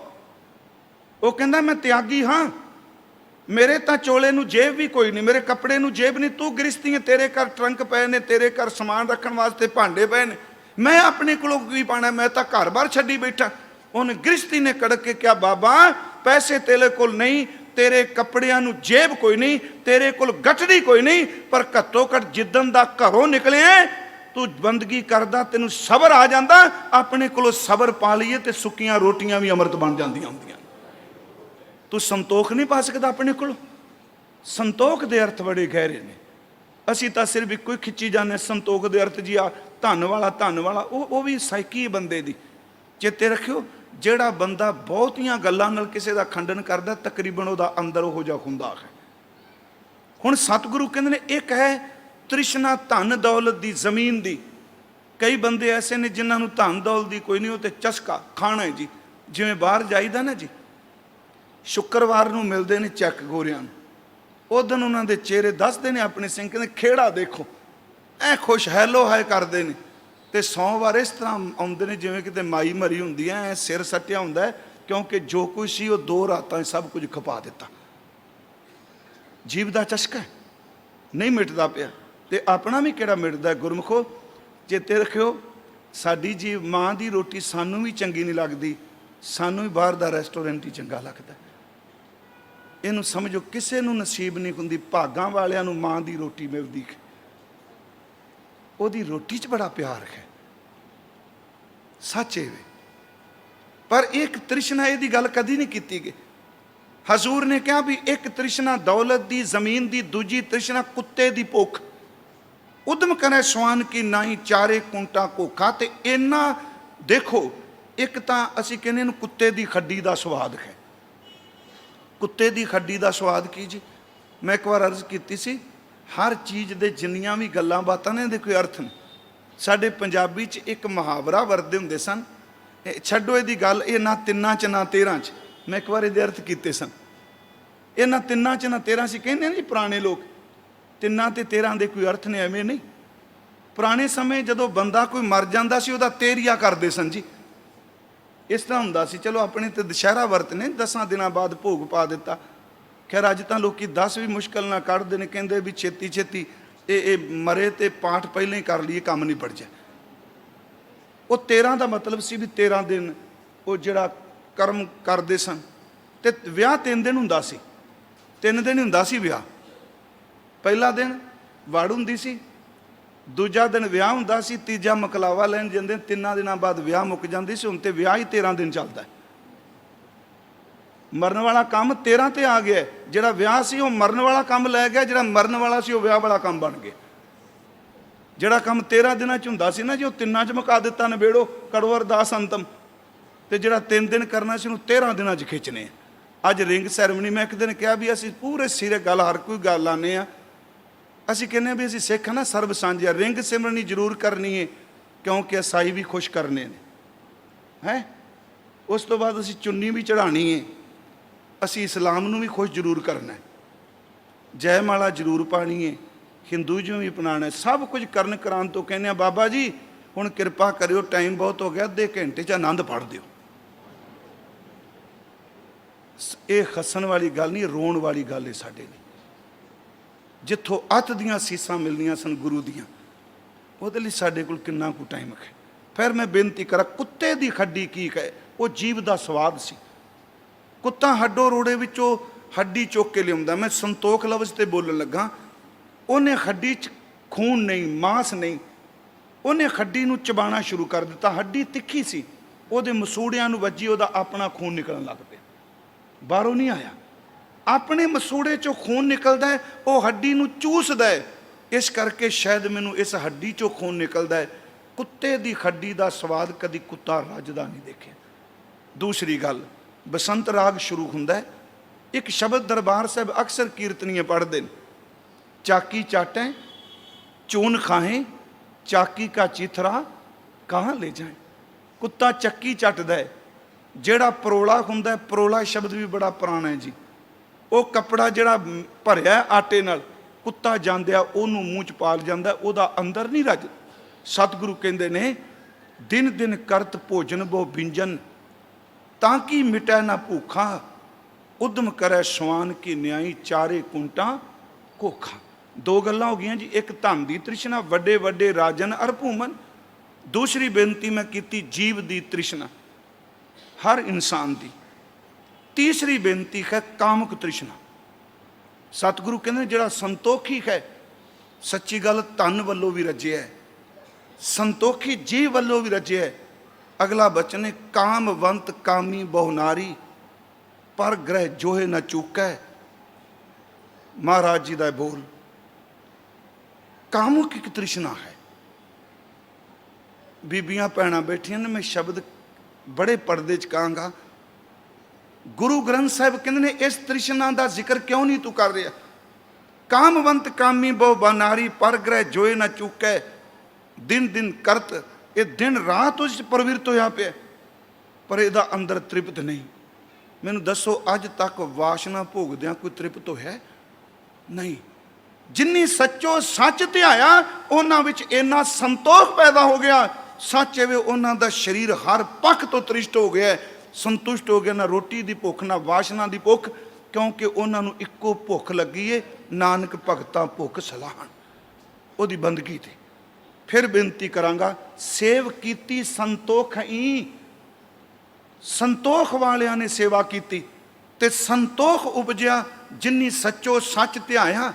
सिमरन विचों ही संतोख उपजेगा, ते जिहड़ा सिमरन विचों संतोख उपजदा है वो अंदर कदी भटकदा नहीं। जिहड़ा चेते रखो गल्लां विचों संतोख उपजन की गल करने, कदी भी थिड़क सकदा है। सच विचों निकलिया संतोख। आओ गुरु ग्रंथ साहिब तो थोड़े जे दर्शन करिए। गुरु अंगद देव दी एक बचन है जी, कहंदे ने आ मूँह ये भी तृष्णालू है तो संतोखी भी हो सकता है। अखां तृष्णालू ने, संतोखी भी हो सकदियां ने। कन तृष्णालू ने, संतोखी हो सकते हैं। जिदी खौमे मर गई, सच एवे जिदा इत संयम दुख जाए। केड़ा दुख जाए, कल्ले खौमे नहीं, उस खौमे विचों जेड़े मारे कर्म ही निकलते सन। गुरु ने कृपा की, हर कर्म जेड़ा छुट गया, संतोख चला गया। गुरु अंगद साहिब जी ने कहा, आखण आख न रज्जिया। पर यह मैं अर्ज करांगा, संतोखी किवें बन गया। आखण मतलब साडा मूँह, मूँह बोल बोल के अज रज्जा नहीं। पता नहीं कितना कुछ बोल बैठे, बोली जा रहा दिन रात। रब नूं नहीं जे बोलदा, दुनिया नूं बोलदा है। कट्ठे बह के रज के गल्लां कर लो। तुसीं कदी तजर्बा करियो, जदों बंदा वेलड़ बैठा है ना, खेड रहा है, टीवी देख रहा, गेमां खेड रहा है, ये पुछो भी क्यों, कहंदा टाइम नहीं पास हुंदा पिया। जे उस वक्त गुटका लिया के कहो आपां चलो जपजी साहिब दे पाठ कर लीए, कहंदा वो मैनूं तो याद आ गया, टाइम निकलदा ही कोई नहीं मेरे कोल। तो किड्डा मन बेईमान होए। एक घड़ी पहला कहंदा टाइम इन्ना पिया है कि मैं पास किवें करां, ते दूजी घड़ी कहंदा नहीं नहीं नहीं मैनूं तां काम चेते आ गया। नहीं, क्योंकि ये मूँह रज्जिया नहीं अजे बोल बोल के, संसार च प्रवृत्त है। आखण आख न रज्जिया, सुन न रज्जे कन। अखी देख न रज्जियां गुण गाहक। एक वन वन मीनज रंग, एक एक रंग च प्रवृत्त ने, नहीं रज्जियां। संतोख किवें करांगा सेवा तो। महाराज कहते हैं, आखण आख न रज्जिया, सुन न रज्जे कन। अखी देख न रज्जियां गुण गाहक। एक वन भुखिया भुख ना उतरै। ये श्लोक पौड़ी नहीं है पहली। भुखिया भुख ना उतरै, गली भुख ना जाए। पर किदन रजेगा बंदा। संतोख सेव कीती, संतोखी जिन्नी सच्चो सच ते आया। भुखिया भुख ना उतरै, गली भुख ना जाए। नानक भुखा तां रजै जां गुण कै गुणी समाए। जिन्नी सच्चो सच ते आया, नानक भुखा तां रजै। अंदरों तृप्त हो गया। श्रीमान भाई गुरदास साहब ने यदी व्याख्या अपनी रचना च की। उन्होंने कहा, मैं सिर्फ बेनती इस शब्द ते जोर दे रहा कि सेवा संतोखी ही कर सकता है, क्योंकि उहदे अंदर मंग कोई नहीं। उन्हें यह नहीं कहना मैनू की देगा। गुरु तेग बहादुर साहब का नाम दिल्ली की संगत बहुत लेंदी। हर गुरुद्वारे च श्री हरकृष्ण ध्याई है, जिस डिठै सब दुख जाए। तेग बहादुर सिमरिया कर नौनिध आवे ताए। महाराज तमतान की धरती ते बैठे ने, जिहड़ा तमतान साहिब बन गया। एक सिख आया, कहंदा सेवा की करा। मन ने कहा भी रेतला इलाका है बांगर दा, मिट्टी उड्डदी है, गर्मी के दिन ने। मना एक काम कर, जिथे गुरदेव का दीवान लगना है, इत्थे पानी का छिड़काव कर दे। प्यारिओ, सेवा तो गुरुद्वारे की, तुसी जिथे भी जाओ, कोई थां ऐसी नहीं जिथे सेवा नहीं पई। जिहड़ा रब की सेवा करता है ना, वो चार दीवारी धर्म स्थान की तो टप के सेवा करता है। मेरी बेनती सुनियो। कई बार यह भी शब्द कौमे नाल जुड़िया हुंदा है। जिहड़ा मैनूं दसो, गुरु नानक साहब कोड़ी दे घर सारी रात कीर्तन किया, उहदा घर धर्मशाला सी कोई? अपनी सुरत नूं चुको सिखो। मेरी बेनती है, भगत पूरन सिंह ने रोंदे हुए बच्चे, कोड़ दे नाल भरे बच्चे, जिन्होंने घर दे जी कमलियां नूं धीआं भैणां नूं इस रखदे, उन्हां नूं गलवकड़ी च लिया। वो किहड़े गुरुद्वारे च खलोता नहीं, गुरुद्वारे चों सिख के जाईदा भी गुरु ते रब की सेवा किवें करनी है। हजूर सच्चे पातशाह जी ने कृपा की। मैं बेनती करांगा, संतोख। उन्हें पानी का छिड़काव शुरू कर दिता। जिहड़ी सेवा की लोड़ होवे उही कर लईए। हुण मान लो गुरुद्वारे साहब रमाले बड़े ने, बहुत रमाले ने। हरमंदर साहब भी इत्थे भी बड़े तरले मारने भी किन्ने साल बाद नंबर आवेगा। वो गुरमुखो, ਰੁਮਾਲਾ ਲਾ ਕਾਂਗੇ ਅੱਜ ਮਹਾਰਾਜ ਤੁਹਾਨੂੰ ਰੁਮਾਲਾ ਲਾਇਆ ਸੀ। ਤੇ ਜੇ ਮੰਨ ਲਓ ਬਾਹਰ ਸੰਗਤ ਆਉਂਦੀ ਏ, ਪਾਣੀ ਵਾਲਾ ਕੂਲਰ ਕੋਈ ਨਹੀਂ, ਤੁਸੀਂ ਬਾਹਰ ਕੂਲਰ ਲਾ ਦਿਓਗੇ, ਮੇਰਾ ਗੁਰੂ ਗ੍ਰੰਥ ਸਾਹਿਬ ਖੁਸ਼ ਹੋ ਕੇ ਕਹੇਗਾ ਵਾਹ ਸਿੱਖਾ, ਮੇਰੇ ਕੱਪੜਿਆਂ ਨਾਲ ਸਰ ਜਾਏਗਾ, ਕਿਸੇ ਦੇ ਮੂੰਹ 'ਚ ਪਾਣੀ ਪਾ ਦਿੱਤਾ, ਤੂੰ ਮੇਰੀ ਖੁਸ਼ੀ ਲੈ ਗਿਆ। ਅਸੀਂ ਬੱਝੇ ਹਾਂ ਕੁਝ ਚੀਜ਼ਾਂ ਨਾਲ। ਅੱਜ ਜਿੱਦਣ ਦਿੱਲੀ 'ਚ ਨਗਰ ਕੀਰਤਨ ਹੁੰਦਾ, ਕਰੋੜਾਂ ਰੁਪਈਆਂ ਦਾ ਲੰਗਰ ਇੱਕ ਦਿਨ ਛਕਦੇ ਹਾਂ ਆਪਾਂ ਸਾਰੇ, ਬਨ ਬਨ ਕੇ ਛਕਾਉਂਦੇ ਹਾਂ ਲੋਕਾਂ ਨੂੰ। ਸੱਚੀ ਗੱਲ, ਘੇਰ ਘੇਰ ਕੇ ਬੰਦਾ ਜਿਵੇਂ ਡਾਂਗਾਂ ਨਾਲ ਘੇਰ ਕੇ ਨਹੀਂ ਕਹਿੰਦਾ ਛਕ, ਇਸ ਤਰ੍ਹਾਂ ਹੀ ਕਰਨੇ, ਤਰਲੇ ਮਾਰ ਕੇ ਨਹੀਂ। ਜੇ ਇਹਨੂੰ ਆਪਾਂ ਗੁਰੂ ਦੀ ਸ਼ਬਦ ਦੀ ਰੋਸ਼ਨੀ ਸੇਵਾ ਲੈ ਜਾਈਏ ਤੇ ਸਾਰਾ ਸਾਲ ਕਿਵੇਂ ਲੰਗਰ ਚੱਲਦਾ ਰਹੇ। ਖੈਰ ਇਹਨੂੰ ਨੈਗੇਟਿਵ ਨਾਲ ਜਾਓ, ਹਰ ਕੋਈ ਕਹੇਗਾ ਸਾਡੀ ਸ਼ਰਧਾ ਤੇਰੇ ਪੱਲੇ ਕੁਛ ਨਹੀਂ, ਤੂੰ ਖੰਡਨ ਕਰ ਲਾ ਪਿਆ। ਨਹੀਂ, ਸੇਵਾ ਵਾਲਾ ਪੱਖ ਦੇਖਿਓ। ਉਹਨੇ ਜੀ ਵੇਖਿਆ ਪਾਣੀ ਦਾ ਛਿਟਕਾਓ ਕਰਨ ਲੱਗ ਪਏ। ਫਿਰ ਕੀ ਕਰਨਾ, ਜਿੱਥੇ ਮਾਰੇ ਇਸ਼ਨਾਨ ਕਰਨਾ ਸਾਰੇ ਘੜੇ ਪਾਣੀ ਨਾਲ ਭਰਨੇ। ਪਹਿਲਾਂ ਘੜੀ ਸੰਜੀ ਲੰਗਰ ਦਾ ਪਾਣੀ ਭਰਨਾ, ਦਿਨ 'ਚ ਵੱਧ ਤੋਂ ਵੱਧ 3-4 ਘੰਟੇ ਕਿਤੇ ਸਮਾਂ ਮਿਲਣਾ। ਹੋਇਆ ਕਿ ਲਗਾਤਾਰ ਗਾਗਰ ਚੁੱਕ ਚੁੱਕ ਕੇ ਸਿਰ ਦੇ ਵਿੱਚ ਪਸੀਨਾ ਕੇਸਾਂ ਵਿੱਚ ਆ ਗਿਆ ਤੇ ਜ਼ਖਮ ਬਣ ਗਏ। ਇੱਕ ਦਿਨ ਦੁਪਹਿਰੇ ਇਕੱਲਾ ਬੈਠਾ, ਆਪਣੇ ਸਿਰ ਦੇ ਉੱਪਰੋਂ ਕੱਪੜਾ ਲਾ ਕੇ ਕੇਸ ਜਿਹੜੇ ਨੇ ਉਹ ਜ਼ਖਮ ਨਾਲ ਜੁੜੇ ਪਏ ਸਨ, ਉਹਨਾਂ ਨੂੰ ਇੱਕ ਇੱਕ ਕਰਕੇ ਵਾਹ ਕਰਦੇ ਨੇ। ਤੇ ਮਾਤਾ ਨਾਨਕੀ ਜੀ ਨੇ ਦੇਖ ਲਿਆ, ਗੁਰੂ ਤੇਗ ਬਹਾਦਰ ਸਾਹਿਬ ਜੀ ਦੇ ਮਾਤਾ ਜੀ ਨੇ, ਉਹਨਾਂ ਦੇਖਿਆ ਤੇ ਇੱਕੋ ਦਮ ਖੜਾਕ ਸੁਣ ਕੇ ਆਪਣਾ ਸਿਰ ਢੱਕ ਲਿਆ, ਗਾਗਰ ਚੁੱਕ ਲਈ। ਮਾਤਾ ਜੀ ਨੇ ਆ ਕੇ ਗੁਰੂ ਤੇਗ ਬਹਾਦਰ ਸਾਹਿਬ ਨੂੰ ਕਿਹਾ, ਬੇਟਾ ਆਹ ਜਿਹੜਾ ਸਿੱਖ ਗਾਗਰ ਢੋਂਦਾ ਹੈ ਨਾ, ਇਹਦਾ ਕੱਪੜਾ ਉਤਰਵਾ ਕੇ ਦੇਖੋ, ਇਹਦੇ ਸਿਰ 'ਚ ਜ਼ਖਮ ਹੋਏ ਨੇ। ਉਹ ਆਏ, ਹਜ਼ੂਰ ਨੇ ਕੋਲ ਬੁਲਾ ਲਿਆ, ਕਹਿਣ ਲੱਗੇ ਤੁਹਾਡੇ ਸਿਰ 'ਚ ਜ਼ਖਮ ਨੇ? ਕਹਿੰਦੇ ਨਹੀਂ ਮਹਾਰਾਜ ਨਹੀਂ। ਸਤਿਗੁਰੂ ਕਹਿੰਦੇ ਨੇ ਦੇਖਿਆ ਜ਼ਖਮ ਸਨ। ਸਤਿਗੁਰੂ ਨੇ ਹੱਥਾਂ ਨਾਲ ਸਾਫ਼ ਕੀਤਾ, ਨਾਲ ਕਿਹਾ ਜਾ ਸਿੱਖਾ ਤੂੰ ਸਾਡਾ ਮੀਆਂ ਸਾਹਿਬ ਹੈ। ਮੈਂ ਸਿਰਫ ਪ੍ਰਕਰਨ ਤੋਂ ਦੂਰ ਨਾ ਜਾਇਓ, ਸੇਵ ਕੀਤੀ ਸੰਤੋਖੀ, ਹਰ ਪੱਖੋਂ ਸੰਤੁਸ਼ਟ ਹੁੰਦਾ ਸੇਵਾ ਵਾਲਾ। ਤੂੰ ਸੇਵਾ ਕੀਤੀ, ਤੂੰ ਸਾਡਾ ਮੀਆਂ ਹੈ, ਮੀਆਂ ਸਾਹਿਬ ਇਹ ਬਖਸ਼ਿਸ਼ ਦਿੱਤੀ। ਕਹਿਣ ਲੱਗੇ ਜਿਵੇਂ ਪਾਣੀ ਛਟਕਾ ਛਟਕਾ ਕੇ ਤੂੰ ਮਿੱਟੀ ਬਿਠਾਈ, ਪਿਆਸ ਬੁਝਾਈ, ਗਰਮੀ ਦੂਰ ਕੀਤੀ, ਇੱਕ ਦੱਖਣੀ ਬਲਦ ਦਿੱਤਾ, ਇੱਕ ਨਗਾਰਾ ਦਿੱਤਾ, ਇੱਕ ਨਿਸ਼ਾਨ ਸਾਹਿਬ ਦਿੱਤਾ। ਕਹਿਣ ਲੱਗੇ ਜਾ ਗਾਗਰ ਢੋਣ ਵਾਲਿਆ, ਪਾਣੀ ਦੀ ਵਰਖਾ ਕਰਨ ਵਾਲਿਆ, ਤੇਰੇ ਅੰਦਰ ਗੁਰੂ ਵਰਤ ਗਿਆ, ਹੁਣ ਬਾਣੀ ਦੀ ਵਰਖਾ ਕਰਿਆ ਕਰ, ਛੱਡ ਦੇ ਗਾਗਰ ਮੈਨੂੰ ਦੇ ਦੇ। ਇਹ ਸਨ ਪ੍ਰਚਾਰਕ ਗੁਰੂ ਦੇ, ਜਿਹੜੇ ਗੁਰੂ ਨੇ ਥਾਪੇ ਬਖਸ਼ਿਸ਼ ਚੋਂ। ਤੁਰ ਪਿਆ ਜੀ, ਉਹਨਾਂ ਬੜਾ ਪ੍ਰਚਾਰ ਕੀਤਾ। ਗੁਰੂ ਤੇਗ ਬਹਾਦਰ ਸਾਹਿਬ ਸ਼ਹੀਦ ਹੋ ਗਏ। ਇਹ ਆਨੰਦਪੁਰ ਸਾਹਿਬ ਆਏ, ਕਲਗੀ ਵਾਲੇ ਸਿੰਘਾਸਨ ਤੇ ਨੇ। ਜਦੋਂ ਆਨੰਦਪੁਰ 'ਚ ਬੜੇ ਮਸਤਾਨੇ ਰਹਿੰਦੇ ਸਨ, ਨਗਾਰਾ ਵਜਾਉਂਦੇ ਆਏ, ਠਾ ਠਾ ਦਰਬਾਰ ਤੱਕ ਆ ਗਏ ਨਗਾਰਾ ਵਜਾਉਂਦੇ।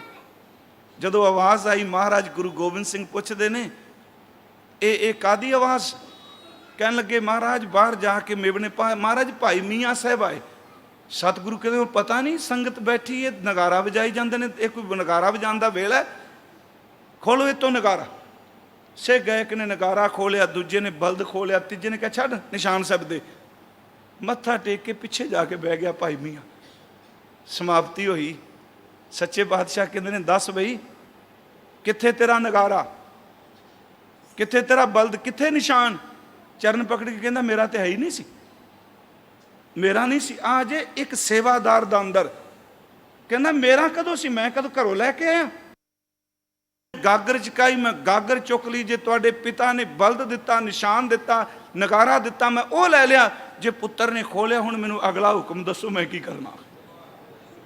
ਦੱਸੋ ਜੀ ਮਹਾਰਾਜ। ਸਤਿਗੁਰੂ ਦੀਆਂ ਅੱਖਾਂ ਭਰ ਆਈਆਂ। ਕਹਿਣ ਲੱਗੇ ਸੀ ਵਹਿੰਦੇ ਪੈਸਾ ਕਿਤੇ ਨਗਾਰਾ ਵਜਾ ਵਜਾ ਕੇ ਅੰਦਰ ਖੌਮੇ ਦਾ ਬੀਜ ਤਾਂ ਨਹੀਂ ਪੁੰਗਰ ਪਿਆ? ਕਹਿੰਦੇ ਤੇਰਾ ਦਿੱਤਾ, ਮੇਰਾ ਮੁਝ ਮੈਂ ਕਿਛ ਨਹੀਂ, ਜੋ ਕਿਛ ਹੈ ਸੋ ਤੇਰਾ, ਤੇਰਾ ਤੁਝਕੋ ਸੌਂਪਤੇ ਕਿਆ ਲਾਗਾ ਮੇਰਾ, ਮੇਰਾ ਤੇ ਹੈ ਨਹੀਂ, ਤੇਰਾ ਹੈ। ਕਿਉਂ ਤੁਸੀਂ ਧੱਕੇ ਨਾਲ ਮੇਰੇ ਖਾਤੇ 'ਚ ਪਾਈ ਜਾਂਦੇ ਹੋ? ਤੇਰਾ ਤੇਰਾ ਤੇਰਾ, ਨਹੀਂ ਮੇਰਾ ਨਹੀਂ, ਸਭ ਕੁਝ ਤੇਰਾ। ਅਗਲਾ ਹੁਕਮ ਕੀ? ਮਹਾਰਾਜ ਨੇ ਕਿਹਾ ਤੈਨੂੰ ਗੁਰੂ ਗ੍ਰੰਥ ਸਾਹਿਬ ਦਾ ਸਰੂਪ ਦਿੰਦੇ ਆ, ਇਹੋ ਜਿਹਾ ਨਗਾਰਾ ਵਜਾ ਜਿੱਥੋਂ ਤੂੰ ਲੰਘੇਗਾ ਸਿੱਖੀ ਦੀ ਸੁਗੰਧੀ ਆਇਆ ਕਰੇਗੀ। ਉਹ ਸਬਰ 'ਚ ਡਿੱਕਿਆ ਹੋਇਆ ਸੰਤੋਖੀ ਹੈ, ਉਹਨੇ ਸੱਚ ਨੂੰ ਧਿਆ ਕੇ ਆਹ ਹੈ ਸੇਵਾ। ਫਿਰ ਮੈਂ ਬੇਨਤੀ ਕਰਾਂਗਾ ਪਿਆਰਿਓ, ਸੰਤੋਖ ਦੇ ਅਰਥ ਕੱਲੇ ਧਨ ਨਾਲ ਨਹੀਂ, ਸੰਤੋਖੀ ਜਿਹੜਾ ਜੀਵ ਕਰਕੇ ਰੱਜ ਗਿਆ, ਅੱਖਾਂ ਕਰਕੇ ਰੱਜ ਗਿਆ। ਰੱਜਣ ਦਾ ਮਤਲਬ, ਮੇਰੀ ਇਹ ਬੇਨਤੀ, ਰੱਜਣ ਦਾ ਅਰਥ ਭੋਗਣਾ ਨਾ ਸਮਝਣਾ। ਜਿਵੇਂ ਮੰਨ ਲਓ ਭੁੱਖ ਲੱਗੀ, ਰੋਟੀ ਖਾ ਲਈ, ਮੈਂ ਰੱਜ ਗਿਆ, ਇਹਦਾ ਮਤਲਬ ਇਹ ਨਹੀਂ ਅੱਖਾਂ ਦਾ ਪਰਾਇਆ ਰੂਪ ਦੇਖ ਦੇਖ ਕੇ ਰੱਜ ਗਿਆ। ਰੱਜਣ ਦਾ ਮਤਲਬ ਹੈ ਕਿ ਮਾਈ ਮੈਂ ਧਨ ਪਾਇਓ ਹਰ ਨਾਮ, ਮਨ ਮੇਰੋ ਧਾਮਨ ਤੇ ਛੁਟਿਓ, ਕਰ ਬੈਠੋ ਵਿਸ਼ਰਾਮ। ਸੰਤੋਖ ਹੁਣ ਨਹੀਂ ਭਟਕਦਾ। ਭਾਈ ਗੁਰਦਾਸ ਸਾਹਿਬ ਨੇ ਲਿਖਿਆ, ਅੱਖੀ ਵੇਖ ਨ ਰੱਜੀਆਂ ਬੋ ਰੰਗ ਤਮਾਸ਼ੇ, ਸੇਵ ਕੀਤੀ ਸੰਤੋਖ ਹੀ। ਅੱਖੀ ਵੇਖ ਨ ਰੱਜੀਆਂ ਬੋ ਰੰਗ ਤਮਾਸ਼ੇ, ਉਸਤ ਨਿੰਦਾ ਕਰਨ ਸੁਣ ਰੋਵਣ ਤੈ ਹਾਸੇ। ਸਾਧੀ ਜੀਵ ਨ ਰੱਜਿਆ ਕਰ ਭੋਗ ਵਿਲਾਸੇ, ਨੱਕ ਨ ਰੱਜਾ ਵਾਸ ਲੈ ਦੁਰਗੰਧ ਸਵਾਸੇ। ਰੱਜ ਨਾ ਕੋਈ ਜੀਵਿਆ ਕੂੜੇ ਪ੍ਰਵਾਸੇ, ਪੀਰ ਮੁਰੀਦਾਂ ਪਿਰਹੜੀ ਸੱਚੀ ਰਹਿ ਰਾਸੇ। ਗੁਰਮੁਖੋ ਸੱਚ ਇਹ ਵੇ ਜਿਹਦਾ ਖੌਮੇ ਦਾ ਰੋਗ ਚਲਾ ਗਿਆ। ਪੌੜੀ ਕਹਿੰਦੀ ਉਹ ਕੀ ਬਣ ਗਿਆ? ਨਾਨਕ ਕਹਿ ਸੁਣੋ ਜਨੋ, ਇਤ ਸੰਜਮ ਜੁਗ ਜਾਏ, ਇਤ ਸੰਜਮ ਦੁੱਖ ਜਾਏ। ਤੇ ਗੁਰੂ ਨਾਨਕ ਸਾਹਿਬ ਦੀ ਨਾਲ ਪੌੜੀ ਗੁਰੂ ਅਰਜਨ ਦੇਵ ਦਰਜ ਕਰ ਦਿੱਤੀ। ਇਸ ਤਰ੍ਹਾਂ ਚਲਾ ਗਿਆ ਤੇ ਉਹ ਬਣ ਗਿਆ। ਪੌੜੀ ਸੇਵ ਕੀਤੀ ਸੰਤੋਖੀ, ਜਿਨੀ ਸੱਚੋ ਸੱਚ ਧਿਆਇਆ। ਉਹਨੇ ਸੱਚ ਨੂੰ ਧਿਆਇਆ, ਉਹਦੇ ਵਿੱਚੋਂ ਸੰਤੋਖ ਨਿਕਲਿਆ, ਉਹ ਤ੍ਰਿਪਤ ਹੋ ਗਿਆ, ਰੱਜ ਗਿਆ। ਕੋਈ ਬਾਹਰ ਦੀ ਭਟਕਣਾ ਨਹੀਂ ਰਹੀ, ਸੱਚ ਦੇ ਭੋਜਨ ਨੂੰ ਛਕ ਲਿਆ, ਕਿਉਂਕਿ ਭਟਕਣਾ ਰਹੀ ਨਹੀਂ। ਫਿਰ ਮੈਂ ਬੇਨਤੀ ਕਰਾਂਗਾ, ਜਿਹੜਾ ਸੱਚ ਨੂੰ ਧਿਆਉਂਦਾ, ਇਹਦੇ ਅਰਥ ਇੱਥੋਂ ਸ਼ੁਰੂ ਕਰੀਏ। ਜਿਨੀ ਸੱਚੋ ਸੱਚ ਧਿਆਇਆ ਸੰਤੋਖੀ, ਮੈਂ ਅਨਵੈ ਅਰਥ ਕਰ ਲੱਗਾ। ਸੱਚ ਨੂੰ ਧਿਆਇਆ ਸੰਤੋਖੀ, ਫਿਰ ਸੰਤੋਖੀ ਨੇ ਸੇਵ ਕਮਾਈ, ਉਹਨੇ ਸੇਵਾ ਕੀਤੀ। ਇਸ ਪ੍ਰਕਰਨ ਨੂੰ ਸੁਬਾ ਲੜੀ ਵਿੱਚ ਆਪਾਂ ਯਤਨ ਕਰਾਂਗੇ ਇਸ ਪੌੜੀ ਦੇ ਅਰਥ ਹੋ ਸਕਣ। ਕਿਉਂਕਿ ਜਦੋਂ ਸੰਤੋਖੀ ਸੇਵਾ ਕਰਦਾ ਹੈ, ਕਿਵੇਂ ਸੰਤੋਖ ਹੋ ਗਿਆ? ਉਹਨੇ ਦੁਨੀਆ ਤੋਂ ਬੰਧਨ ਤੋੜ ਦਿੱਤੇ। ਕੀ ਪਰਿਵਾਰ ਨੂੰ ਛੱਡ ਦਿੱਤਾ? ਉਹਦੀ ਸੁਰਤ ਬੰਧਨਾਂ ਦੇ ਉਲਝਣਾਂ 'ਚ ਪੈਂਦੀ ਨਹੀਂ ਪਈ। ਉਹ ਮੰਦੇ ਰਸਤੇ ਤੇ ਪੈਰ ਹੀ ਨਹੀਂ ਰੱਖਦਾ, ਨੇਕ ਕਰਮ ਕਰ ਰਿਹਾ।